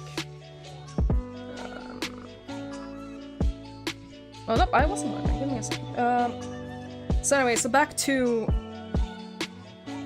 what I was trying to say in regards to Scusi. In regards to that is that like Japanese horror has like kind of always been like one of the things that I've really liked because of just general like it's just kind of like different, and it kind of like actually scares me more than usual Western horror. I don't say that as a problem, I'm just saying that in general. It's very strange to explain. I'm fully aware of that. And I just realized I actually logged in with my Twitch account and not with my... Oops. Why can't I... Do I have to erase my fucking cache again? Are you serious? I'll check later. Oh well. Anyway. So like there's just like a general sort of like vibe. There's like a lot of like Japanese and Korean horror that I recommend, but I just could not have everything on here. Ringu was just like the first thing that came into mind, and I should mention really fast regarding my feelings on the American versions, that being the Ring movies. Meh sums it up pretty well. Just meh. Like there really isn't anything else that I can say. It's just meh to me. It's not even like bad meh or good meh. It's just meh. I don't know how much sense that makes, but like that's just how I feel in general. Oh, there we go. I used it wrong. I tried logging in on the wrong account. But yeah, I really need to get the Stream Elements bot installed at some point. I completely forgot about it. Hey Reese! KonEir! Welcome to a ranting about horror movies. You missed my Tetsunoma rant earlier, by the way.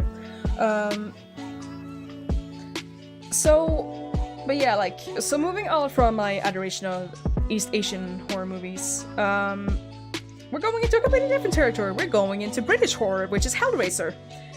Now, I only really liked the original Hellraiser and Hellbound. The rest of the sequels were super bizarre. Hell on Earth existed, and Bloodline just kind of had its own little issues because of like how much time it spent in development hell. Like, no wonder why Clive Barker decided, you know what, I'm not gonna deal with this anymore if this is gonna be happening, and just decided to sell the rights.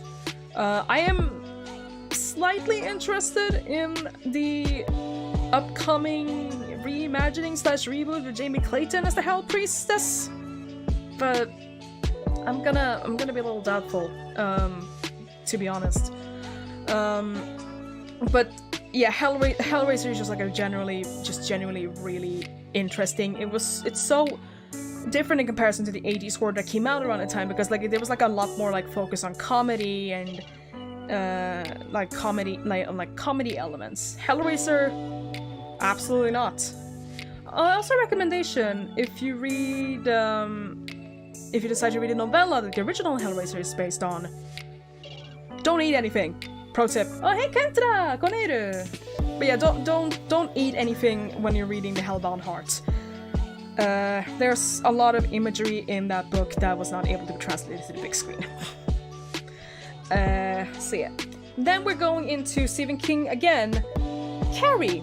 I only really like the original 76 movie. I do have some slight love for the TV movie from 2002. I think it came out in 2002. Was it maybe 2000? I don't remember. Kind of indifferent about the remake with Chloe Moretz, but Carrie, the original Carrie, I've also read the book, is genuinely one of the most heartbreaking and like eerie, heartbreaking and like eerie stories that I have possibly that I've like read and watched for that matter. But like the book was actually for me sadder. I envied Carrie, and I really wanted her like powers when I was a kid, when I was younger. Related a fair bit to her. I've mentioned this before that I used to get bullied in the fall after party stream. So there's a fair share of like a lot of that in general. So Dr. Sleep, this is actually pretty funny because this is another one where like I read the book before the movie was even announced. Dr. Sleep is the sequel to The Shining, by the way. It's set like about 40 something, several decades later at least, with an adult Dan taking the spotlight. I thought I wasn't gonna like the Dr. Sleep movie. I did. It was actually really good. I'm aware that it's like different from the book's version, but that's because the Dr. Sleep movie is a sequel to Kubrick's The Shining, so they had to change a bit. But like, I would definitely recommend Dr. Sleep, although my tip is watch the director's cut, not the theatrical. Don't watch it on Netflix or on HBO or any streaming service. If you can, try to find a Blu-ray or a DVD with the director's cut. I cannot stress it. Director's cut is definitely a lot worth it. It is very long, but like it's worth it. Going into psychological, we have the Robert Eggers category as well. I made this before The Northman came out, and I am aware that doesn't really count as a horror movie. So, but still, I'm just gonna say Robert Eggers is one of my favorite directors. The Witch and The Lighthouse are amazing. I genuinely love the sense of like unease and dread that I got out of them. Particularly The Witch. The Lighthouse, that was like kind of like different, kind of like that just kind of made me feel nauseous most of the time, to be honest. But it was just so impressive to see, and it was really cool to see Robert Pattinson in a role before he became Batman, like in like a more serious role. Like, I know he's been a good actor in general since I've actually been aware of him since before he starred as that sparkly ass vampire. But like, I'm just glad that he got to do. He did like some like indie stuff that was like, oh hey, this could be good. And just he and Willem Dafoe poured their hearts out into their performances as the two keepers of this lighthouse that are trapped and are slowly losing their marbles and their patience with each other as a storm brews, as a storm is around them. Like it's very interesting. Watch The Lighthouse, watch The Witch, just watch Robert Eggers in general. Also, before anybody asks, I did like The Northman. I actually really liked it. I would recommend it too. On the hard to categorize, I'm more so referring to this because this is a mishmash of genres, so I couldn't really put it in miscellaneous. The Crow. The Crow is one of the saddest movies I've ever... Is one of the like saddest movies I watched, and I didn't really consider it to be sad when I initially watched it when I was a middle school student. It is... But like nowadays, now that I'm aware of like the whole general history behind the movie with, you know, the death of Brandon Lee and like how like the death of Brandon Lee and how that's been haunting the movie ever since. There's just like a lot behind The Crow that makes it just like so much more bittersweet in a way. And like at its core, I mean, I know people have categorized The Crow as a superhero movie, which is fair. I wouldn't be surprised if the new Batman got inspiration from The Crow. But to me, it's, at the end of the day, I feel for me, the movie is mainly about love, to be honest. Yeah. Going into lighter territory, Ready or Not. Ready or Not is really good. Ready or Not is like, it's like a very dark comedy, and it actually kind of made me fear hide and seek for a short period of time. Or at least specifically hide and seek in a big mansion. It is very fun. Samara Weaving does an amazing job as the main character, Grace. There's like a lot of just general like, some like, I felt like I was laughing, and then I was like, oh, sheesh, at the same time. I rewatched it before Papa Myste and I watched Scream 5 in the cinema, so that Papa would have any, like, had a sort of like idea of what to expect for Scream 2022, and it was worth it. It was worth it. And then on sci-fi we only have the one because I ran out of space, but honorary mention goes to The Fly by David Cronenberg. I put Alien in here. I really like Alien. I really wish that there were more like horror adjacent Alien movies and not more like Aliens. And I'm not just saying that's because I don't really like James Cameron. I'm just saying in general, I want to see the Xenomorphs as actually being terrifying again. Does that make any sense? Okay. Then we're going into the antagonists tab. We have slashers. I'm just gonna list them off real quick. Michael Myers, Ghostface, Freddy Krueger, the Dream Demon of Elm Street, Harry Warden from My Bloody Valentine, the original, not the god-awful 3D remake. Gabriel is from the movie Malignant by James Wan. It is a really strange movie. I recommend going in and watching it blind. But I think it counts. I definitely think it counts, and there's Kaylee with the What's Up again the second I mentioned Ghostface. Like Gabriel, the main antagonist of Malignant, is just generally terrifying, and he's voiced by Ray Chase. Do you know it's good when they actually have a proper fucking voice actor? I actually asked when I started using my Twitter what trying to have people guess what my favorite slasher villain was. And I can go ahead and say that it's Ghostface.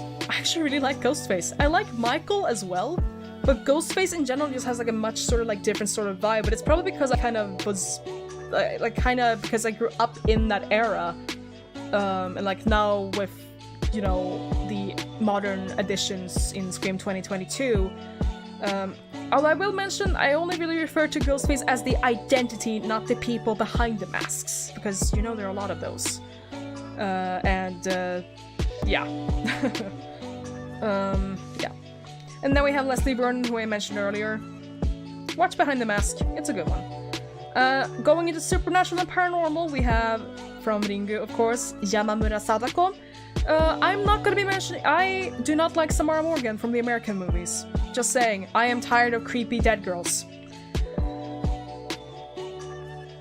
That I feel like I could have phrased that better somehow. Like I'm tired of like creepy undead kids in horror movies, and I'm kind of. Sadako was kind of like a bit of a different one because she kind of. I feel like I kind of like related to her a little more after watching all 3 of the movies and also reading the book. Although keep in mind that the Ring Cycle books are much different from the horror movies. Like there's like for some reason there's like a lot more like medical and sci-fi element, like medical horror and sci-fi elements in the books. But yeah, Sadako is like she's like the stringy-haired ghost girl for me. Then we have Candyman, specifically, of course, referring to Tony Todd's splendid portrayal, although I really love the little ideas they put in for Candyman in the 2021 movie. Candyman is not actually in any of the favorite films lists, but I will say I do really like Candyman the movie. Yeah, not that Ring Cycle. Koji Suzuki. Candyman is just very interesting. As I've said, I have a huge fascination for urban legends, and I've read the short story that the Candyman movie is based on. Like, there's a lot of just like general sort of like themes surrounding Candyman in both takes, kind of, that just really get more and more important down by the line. And also, bees. My God. Excuse me. I have a bit of a dislike for bees. I'm surprised that no one has referenced the Wicker Man yet. And then we have Pinhead, although I am fully aware that I probably should call him Hell Priest. Doesn't really matter. People know him more as Pinhead. We will call him Pinhead. I've already said my praises about Hellraiser.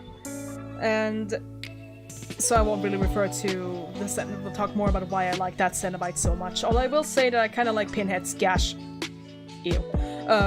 In the first 2 movies, like in general. Although I will say that like probably Pinhead is the one that stuck out the most. And the last one on Supernatural Paranormal is Rose the Hat from Doctor Sleep. And I didn't actually explain. Rose the Hat in Doctor Sleep, I'm referring more so to the movie version because I didn't really get that great of a... I don't really remember how she was in the books. I don't really think much changed, but still. Rose the Hat was portrayed with absolutely terrifying, like, calmness by a Swedish actress called Rebecca Ferguson, and she does such a good job at it. Like, genuinely, Rose the Hat and Rebecca's performance was like the things that like really put me like, oh boy. Like, really put me on edge while I was watching Doctor Sleep, like, even when I rewatched it recently. Like, there's just a lot of that in general. Oh, boy. Sorry. Okay, going into other antagonists, then. We have John Kramer from Saw. In a love-to-hate way. Now, keep in mind, I don't support John Kramer's motives by any stretch, and I consider him a straight-up murderer, because he was the one who made the traps. He put people in the traps. You're kind of responsible for those people's lives, eh? But like somehow there's just like a kind of like interesting sort of ideas behind John Kramer's like motives and like that. Even if I am aware he's probably just like a huge fucking narcissist. But you know, it's fine. Now we have Patrick Bateman from American Psycho. American Psycho is like a really strange one. I would have put it like on any of the like one of the like probably hard to categorize. I just really, yeah, John Kramer is great at being an interesting villain in a horror movie. Or are you referring to Patrick now? Or are you referring to both? Maybe I don't know. I think you were referring to John. But yeah, Patrick Bateman is like Patrick Bateman is a presence that has haunted me for a very long time. Not because of that movie, but just that name in general. I'm like, Patrick Bateman, why do I recognize that name? I googled it real quick. Protagonist slash main antagonist of American Psycho. Ah, him. Christian Bale did a really good job portraying him in the movie. I actually really want to rewatch it. I just need to find a good stream. And you just need to find a streaming service that in my country that actually has it. And like, I would, like, American Psycho is, like, it's such a really weird movie, but, like, I'm glad it's gotten, like, a lot more. He was Batman, thank you for reminding me. I completely forgot that Christian Bale was Batman. But, like, American Psycho in general is just, like, it's like a movie I recommend, like, you watch at least once. If you don't like it, that's okay. But, like, I just thought it was good. And also, it's the better, like, I usually tend to play a game with people occasionally. It was like, finish the movie title, American blank, and my immediate thought will always be Psycho. I mean, at least it's better than, like, say, American Pie or something, or, yeah. I know some people like American Pie, I'm just saying, you know, I don't really like them. Then the last two on this here tab are Xenomorphs and Predators, aka the Yacha. I'm not really gonna be referring to them but real quick because I think you kind of already know who they are and, like, they're pretty famous in general. I mean, the Predators fought against Arnold Schwarzenegger in the Mexican jungle, South American jungle, I think. And the Xenomorphs, I mean, Xenomorphs are pretty famous. H.R. Geiger did a really good job designing them, and, you know. Let's go over these, like, really quick. Final Girls, I don't really feel like I need to talk too much about. Although I will mention that Allison Nelson is Laurie Strode's granddaughter in the in the 2018 Time of Halloween. And Ellen Ripley is a Final Girl. She has Final Girl DNA. Okay, so on games we have Hellblade: Senua's Sacrifice. When I mentioned that Heilung was making a sequel, making the soundtrack for a sequel to a game that I'm looking forward to, I was referring to Hellblade: Senua's Saga. But Hellblade: Senua's Sacrifice is a game I really hope to play on stream one day, because it is a game that's, like, it is hard to explain. It is very bizarre at times, and, like, it can be very, like, it can be very, like, fuck you with your senses, especially if you're playing with headphones on because of binaural audio. But it's just such a cool game, and I love how Team Ninja did a lot of research regarding, like, mental illnesses and such in preparation for making this game. Like, they definitely redeemed themselves from the fiasco that was DMC, you know? That Devil May Cry reboot. Sorry for reminding you. We have Bloodborne. Bloodborne was actually my introduction to Souls games, and it's one of the few games that I've 100%ed. I love it so much, in fact, that I 100%ed it twice, back to back. That means that I did all of the base game, all of the DLCs, all of the chalice dungeons, got all of the weapons, all of the unique runes at least, all of the... It was just all of that, like, just everything. Even all the arcane tools, all of the bullet tools, all the guns, all of the other sub-weapons or whatever the heck. It was... I don't recommend 100%ing it twice, not gonna lie, but I love the game so much, and I hope, even if there's, like, a low chance that it's getting a PC port, I hope to be able to stream it one day, even if it means that I'm gonna have to potentially get a new PS4 because my old one is old as balls, in lack of a better word. We have Fatal Frame and Spooky's Jumpscare Mansion, oddly enough actually kind of similar in concept, and then Silent Hill.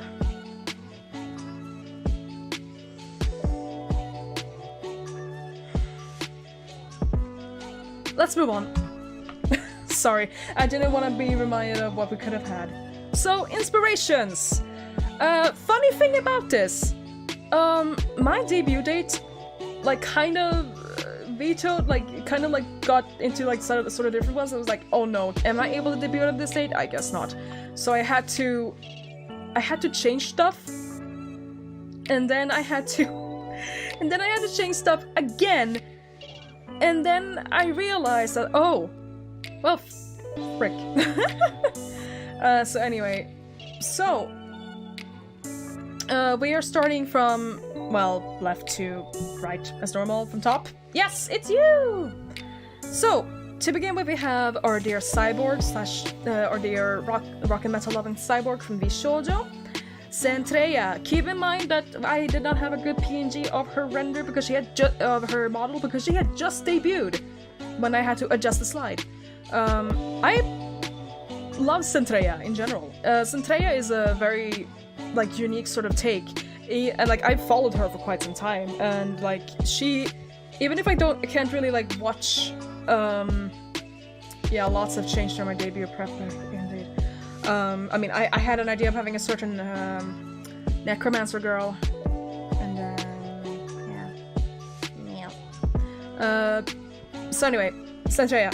Centrea is like, I just kind of like the fact that she's kind of like sort of unique in the fact that she uses a text-to-speech, even if I'm aware she kind of does that to like preserve a sense of anonymity. But she also has like this, she is the definition of token wholesome in V shoujo out of all of the people I've seen streams of. She is like, but she also has like a general sort of like just cool kind of, she gives me like a sort of older sister vibe, if that makes any sense. Like I watch like compilations on her YouTube channel specifically if I just need a good laugh, because she always makes me laugh, or her chat makes me laugh, but usually it's her. Be it if her speech to text-to-speech program messes up, or if she's just actually just being in general being wholesome, or like being scared or laughing at something. It's just very nice to see her, and I hope her upcoming 3D debut is gonna go well too. Going into the V shoujo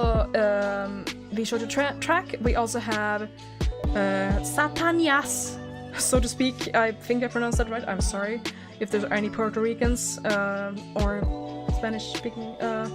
We have Eir Myste. I respect Eir Myste to such a big degree. It should be noted I'm actually kind of on V shoujo in general. No offense to the people behind the like the profiles there, members there. I just am not really able to track their streams because I forget that they stream on Twitch and not on YouTube, and it annoys me. But yeah, Eir Myste is... I have so much respect for her, as considering what she's gone through, like what she is going through with her chronic illness. The fact that she's still working her ass off, like she's still working very, very hard. In general, just being a very, like, kind of just cute, like, sweet, sorta, and just, I don't know, it's just very hard to explain why I really like Eir Myste, but, like, it's clear, like, I definitely got, like, a newfound respect for her after the subathon she held, despite the fact that, like, oh, this might be actually pretty risky for her health, but, like, she's, like, she's just really good. Like, she's a trooper. She is... Oh, hey, RG! KonEir! She's just, I don't know, there's just so much I can say about Eir Myste, but like, it's just hard for me to put into words, because words are hard, man. Then of course we have, we have my dear sweetheart who is in the chat. We have Noriboshi Arielu, yay! Now, it should be mentioned, without Ariel, I wouldn't have tried to take the chance at being a VTuber myself. So she should get like the majority of the, like pretty much the majority of the credits. The remaining like 20% maybe goes to Spassy, as I've said. But Spassy is not a VTuber, so. Ari is, I followed her since before she debuted. She's followed me since before I debuted, or since I even planned on being a VTuber. And we've like been supporting each other like constantly. Like, just I keep like just cheering on, like, you know, I have faith in you, like those kind of stuff. And like just in general, like that kind of, it makes me very happy to, oh dear. To be fair, I have actually kind of wanted to be a VTuber for quite some time, but like it's just like before that, but like Aria kind of definitely helped me, like giving me like the support needed and like the push and all of that, and like the push to like be able to grow a fan base, because without her I feel like I probably would have a way rougher start. Also, we do have a duet in the ready. We have some other plans ahead. Hee hee. So here's to hoping that will come in handy. It will show up at some point.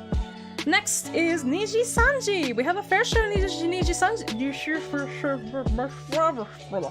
Niji Sanji VTubers. Frick frack. On here actually. We have 4. Probably should have put them right next to each other. To begin with, we have from Noctix, Asuma Yugo.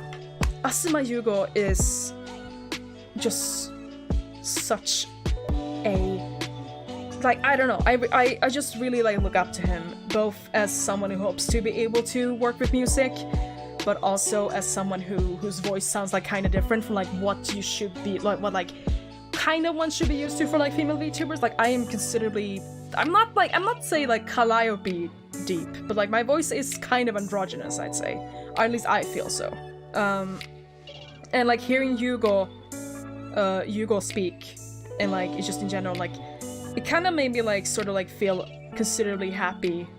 And yeah, he's also really fun to watch. He's really fun to watch.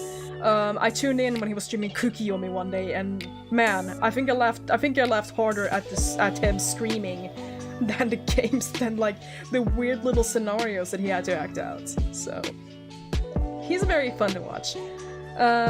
Going into that though, we from one Nijisanji Noctix member to another, we have Uki Violetta. Violet? I don't really know how to pronounce his name.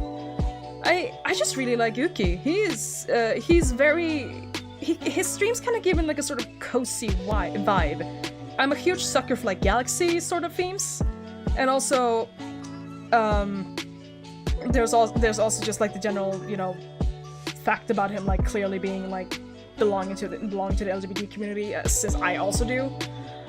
It kind of makes me happy seeing more LGBT VTubers. It makes me very, very happy. And Uki in general is like, even if he doesn't speak much, he kind of just makes you laugh even. I still remember that one time on a stream when he just yelled, "Move, I'm gay!" and I lost it for like 10 minutes, like 2 minutes or something. Maybe not 5 minutes, but like 2 minutes. So yeah, like Uki is just very nice in general. Actually, like pretty much all of Noctix. I like all of Nijisanji Ian. It's just I had to choose, and that was difficult. Now going into who I thought I was gonna be having as an indie VTuber by the time I debuted. She's also a Bishoujo now. K-san, the legend, the myth, the Yakuza queen, K-san on air. What can I say about K-san? She is an amazing friend. She's a hardworking woman. I have followed her since before. I've supported her way back. Like before K-san's re-debut. You know, her whole life, her corporate days. Wink. Yes, Uki is that quiet kid that always has banger lines whenever he speaks. That's it, basically. That's why it's so amazing. That's why he's so amazing. I mean, spit in. Me too. Refer to pronouns. K-san, and back to K-san. K-san is like someone who I have very much like respected because of her like hard work. The fact that she's been like so willing to she's being such a good friend, and just in general, just like it's very hard to explain. I don't excuse me. But there's just so much that I can thank her for. I don't think I'm gonna be ever as crass as K-san. Absolutely not. But I hope to be able to gain at least some kind of like her like stubbornness and like like her honesty and like just gung-ho attitude. Going into the next VTuber, we have it's okay, Reese. We have excuse me. We have my Hololive-oshi, not from EN, she's from JP. Kanata Amane. I cannot stress how much I respect Kanata for how hard she's worked, even before Gen 4 even before Coco graduated. She's been extremely hardworking. I love her design in general. White and blue is a very cool color combination in both ways, and like she has such a massive like vocal range. She has such a talent when it comes to composing music. She was the one who wrote Kiseki Note in time for Coco's graduation, and she does all of the things she does while being deaf in one ear. She has, and there's a high chance that she might go deaf in her other ear as well. She said it. but she still keeps on going until she can't work anymore. She auditioned for Hololive specifically because despite this. And that's like kind of just something that like you have to respect someone for. It's absolutely insane. And like her original songs are amazing. Shuku no Niba is like one that I listen to like frequently. And I am hoping to learn. Another honorary mention for like Hololive Oshi is also from the same generation. Tokoyami Towa.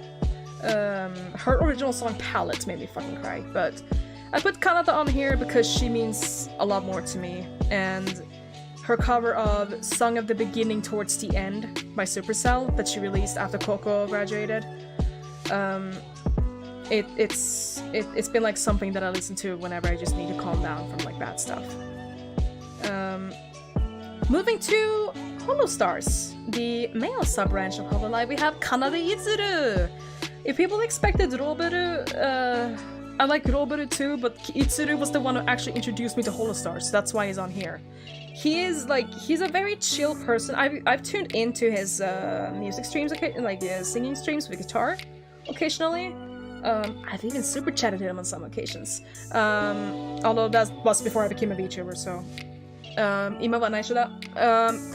And like, there's just a lot of just like general, like, Izuru kind of comes up with like this kind of like calm, sort of like, does things at his own pace kind of thing. And then he does stuff like trying to play 8 notes while singing Kenshi Jonas' Lemon and screaming his lungs out and singing it in such an angry way. And it's just such a fun contest. It's thanks to that stream that I actually, someone put up a clip from that stream on Twitter, on a VTubers with no context Twitter account. And it makes me so, and like, that was what introduced me to Izuru. I was like, wait, is this an Eiji-sanji VTuber? Because I thought that the Hololive didn't have any male VTubers for some reason. But no, he was from Holostars. He introduced me to Holostars. He is my Holostars Oshi, alongside Rika and Shien. I forgot about Shien. But Izuru has a special place in my heart. And yeah. Speaking of someone who has a special place in my heart, we have my Niji-sanji EM Oshi and Luxiem Oshi. We have Ike Eveland. So this is actually gonna sound a little weird, but when Ike first debuted, this was when I was still in like pre-debut stage. I was kind of like surprised at first I was like, oh, a rare Swedish VTuber. That's interesting. But then I found out, when I actually watched him stream, I realized, like, I noticed something. I was like, basically like, you sound very similar to someone I know, or someone I knew. And then like it clicked. It just straight up clicked. Like, wait, I may have heard of Ike. I may have known, holy shit. Like, basically like that. Like, it was kind of like really strange to like figure out. And I'm not gonna go into deeper details, but like, I'm happy that Ike has a place that he made it. Yeah, it makes me so happy. And like, seeing him be so happy with everybody in Niji-sanji and like Niji in general, with his gen mates, with his general branch mates, with even people in JP, even having like occasionally speaking to some of the like another VTuber that like his like little sister VTuber that his Ike and Eir I wish, but for the time being I think I'm just okay with supporting him from the sidelines. I'm just like in general just very happy for Ike, and he's an amazing musician. He's a fantastic singer. I am so just glad that he's just been so successful, and like, it's not Mama Bear, no, it's not Mama Bear at all. I mean, maybe a little bit, but it's not. Never say never, yeah, never say never. Hopefully one day. But yeah, Ike is just like, there's just so much, and I hopefully one day if potentially I am able to speak to Ike, I just want to tell him, I'm glad that you're happy again. That's all I wish. Jeez, that actually got me kind of emotional. Okay, next Nijisanji EM VTuber is from Etheria, and that is Enna Alouette. Funnily enough, I didn't like Enna that much at first because I only really got her like Psycho Gremlin mode perspective. But like, she's since grown to become one of my absolute favorite members in all of Nijisanji EM because, for a very simple reason, the contrast. And I also love, the contrast is one of the reasons, but I also love the fact that she is like, it's very clear that she's good at singing rock songs, and it makes me just so immensely overjoyed as someone who really loves rock and metal. I've listened to some of her karaoke streams, like VODs and such, and like just in general, Enna is just, I don't know, there's just something about Enna that is just really, really impressive to me. And also, I love her color scheme. I love purples a lot, actually. So, and my last little VTuber there in the bottom right corner, almost the bottom left, no, that's where K-Son is, oops, is Miyoshino Shiki! Miyoshino Shiki from Prism Projects Gen 3. Shiki is my Prism Oshi. She was the one that got me into Prism.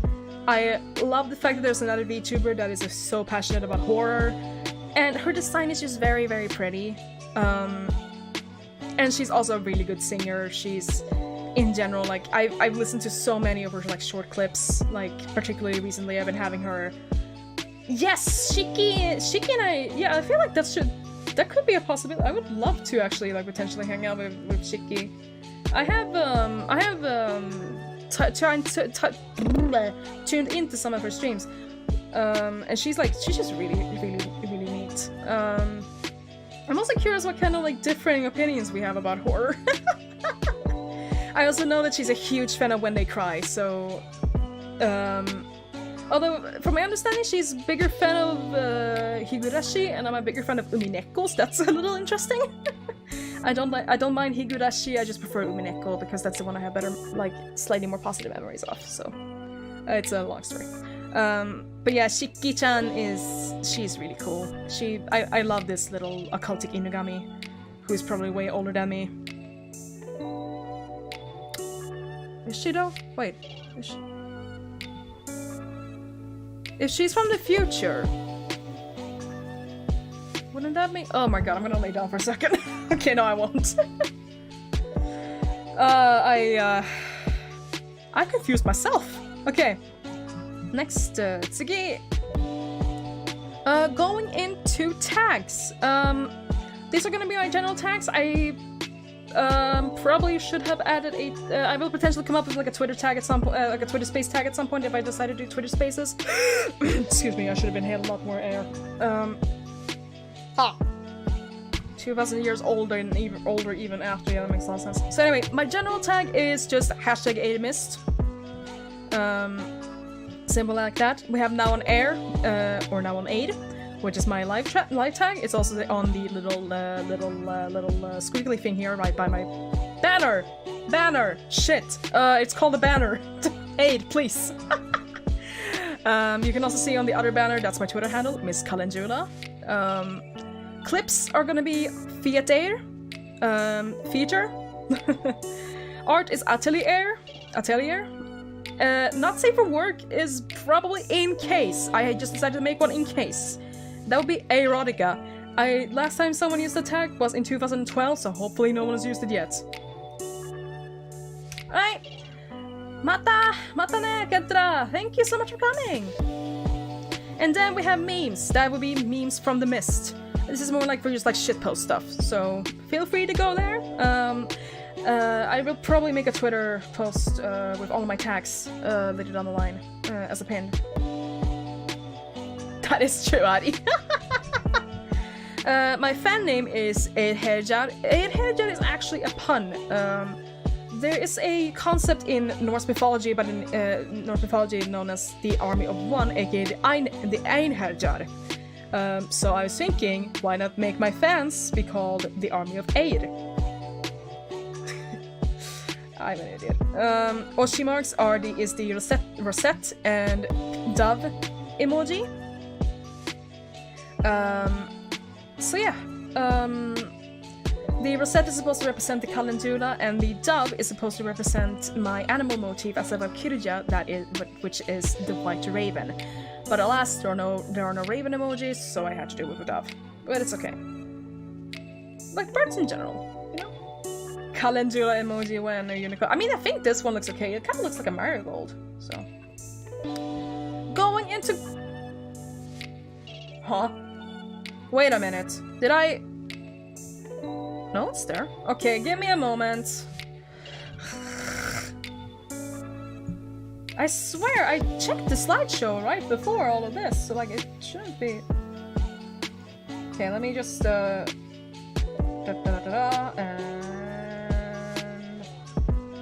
lowering that down. There we go. Okay, so my goals. I think it got looped. I'm not entirely certain. Some of the images I guess didn't register. Weird. Anyway. Goals. Get closer to my childhood dream of becoming a singer. I have wanted to work as a singer for a very long time, but due to low self-esteem, it never really went off, and I didn't graduate with great, like, grades in music either, so meh. But I do at least want to, like, start to work on that. And yeah, I already reached one of my goals before my debut. I reached 100 subscribers. I decided let's start low. About that. You can tell how old this presentation has been. Of course, share many new experiences with the viewers. We're already kind of like planning a little bit of that. I have a fair share of games prepared this week. Another one of my goals is also to get better at like not stuttering. That would be nice. Get better at Japanese is definitely one of those, so I can actually speak better Japanese and not just like the little fragments that you heard. People like have like been confused. Like I feel like some people are like very surprised. Yeah, that makes sense. Thank you. Sorry. My bad. Oh well. But yeah, I would like to get better at Japanese. Then collab with others, be it for music or something else. Maybe I should do a Duolingo Japanese stream at one point. Although I am scared of the owl. So I don't know if one... You know, I can deal with the owl. I can deal with the owl. I also know a little bit of Japanese already, so it's like, it should be okay. It's zettai daijoubu de. So like, yeah, collab with others, be it for music or something else. I've already appeared in I've already kind of like appeared in one collab already, which was Lily Lyrical's 6-month anniversary for the what was supposed to have been Among Us, but wound up becoming Jackbox because DDoS, and the poor guy who had to work on the servers on a Saturday when they were just planning on getting a croissant.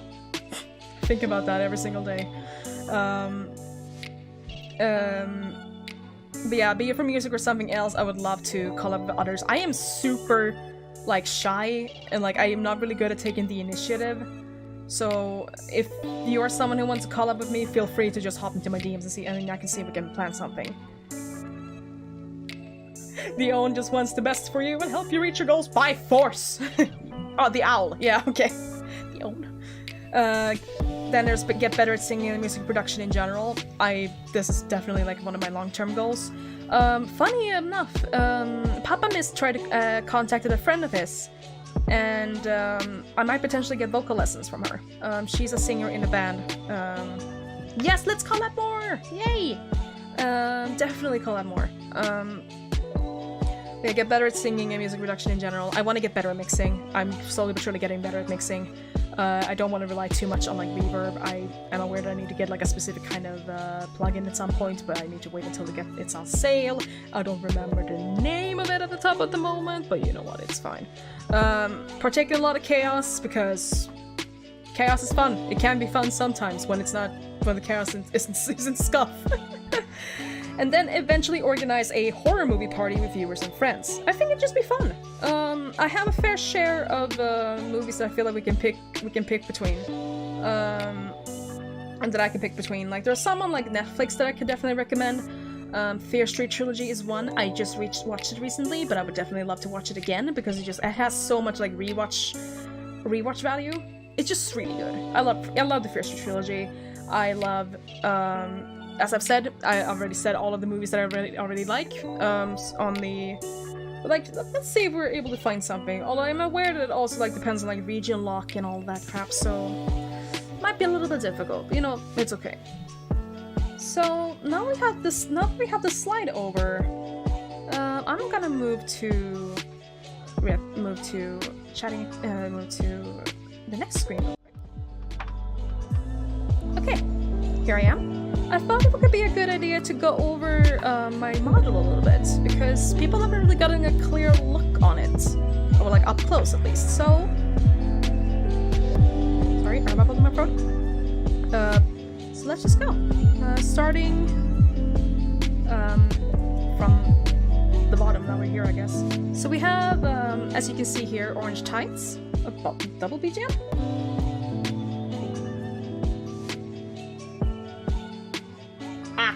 That's my bad. I also use this for my karaoke, so... anyway. We have my shoes and my tights. You can see the calendula pattern on the right leg, right shin. The shoes, of course, which they're Lily, which Lily commented on. I'm also moving a little bit closer to the mic now. Don't worry, it's fine. So you can see, like, there's a general sort of calendula motif. It's one of my favorite flowers because of its meaning. Like, just in general, I just think it looks really nice. So moving up a little bit, zooming in a little more. Something is wrong here. Let me just... There we go. I noticed that my chat was covering the chat was covering my hand. That was awkward. But yes, flower design. Tianjin Mama did an amazing job at designing designing the model. It makes me very happy.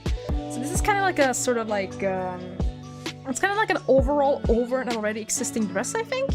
Poofy sleeves, of course. You can see the straps and the like. It's kind of like a sort of like golden kind of general, like kind of like golden accent, like sort of gold accents.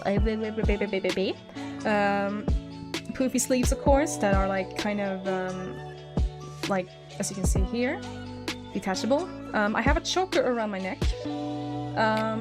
It kind of isn't really like important for anything, but I think it's kind of like it's just kind of like there.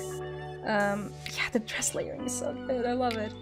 And also, as you can see, we have my dear flower decorations, my dear calendula that my teacher over at Lyfjaberg gave me before I started this journey. They are very much like, they are very like dear to me, and it makes me very... Sleeves looking like they're hiding some really big guns. Someone's actually photoshopped me with a gun before, so that actually kind of fits. But yeah, calendula is like one of my... It's a flower that's like very important to me. I understand that like flowers can mean differently. In hanakotoba, they can mean...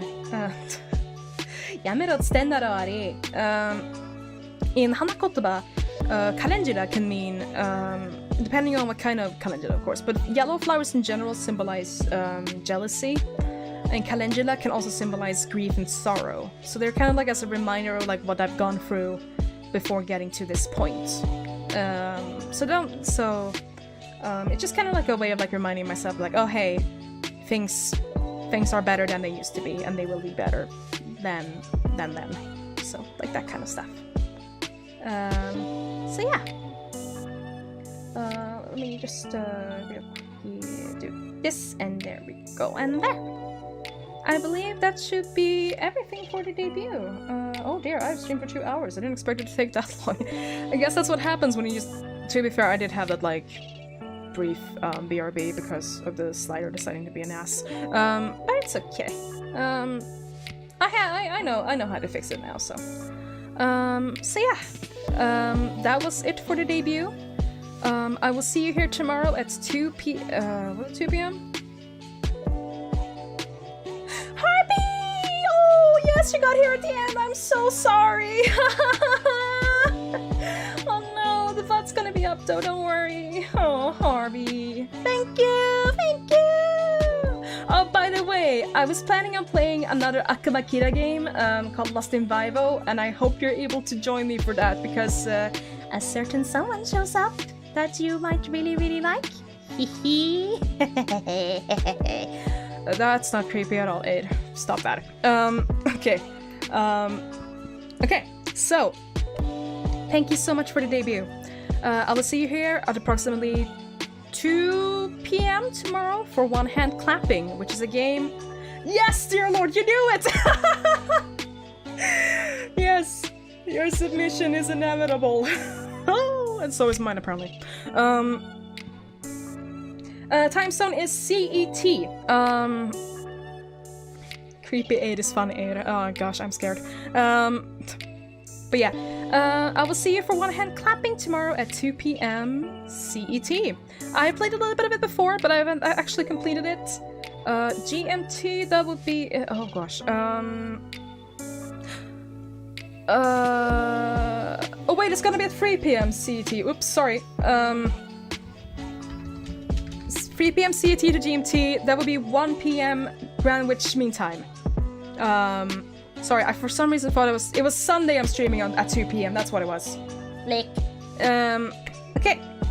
So, I will be joining you tomorrow. Hopefully, make sure to get notified. I will try and open up the waiting. I will try and put up the waiting room in advance for One Hand Clapping, and I will do that for the remainders of the stream. On Wednesday, we will be continuing through Elden Ring and hopefully actually killing Godric the Grafted after the ass whooping he gave me last time. On Thursday, it will be... gosh, what was it? I don't even remember my own schedule. I hate my life.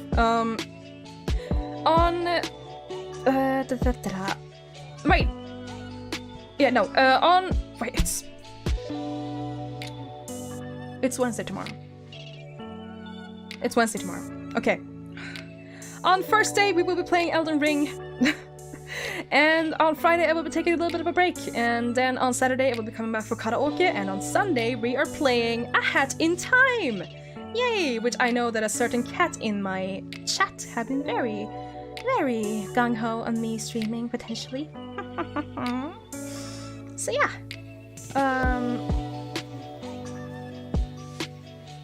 Yeah. So, I will see you tomorrow for One Hand Clapping. おつえるおやすみなさい。チャチャー。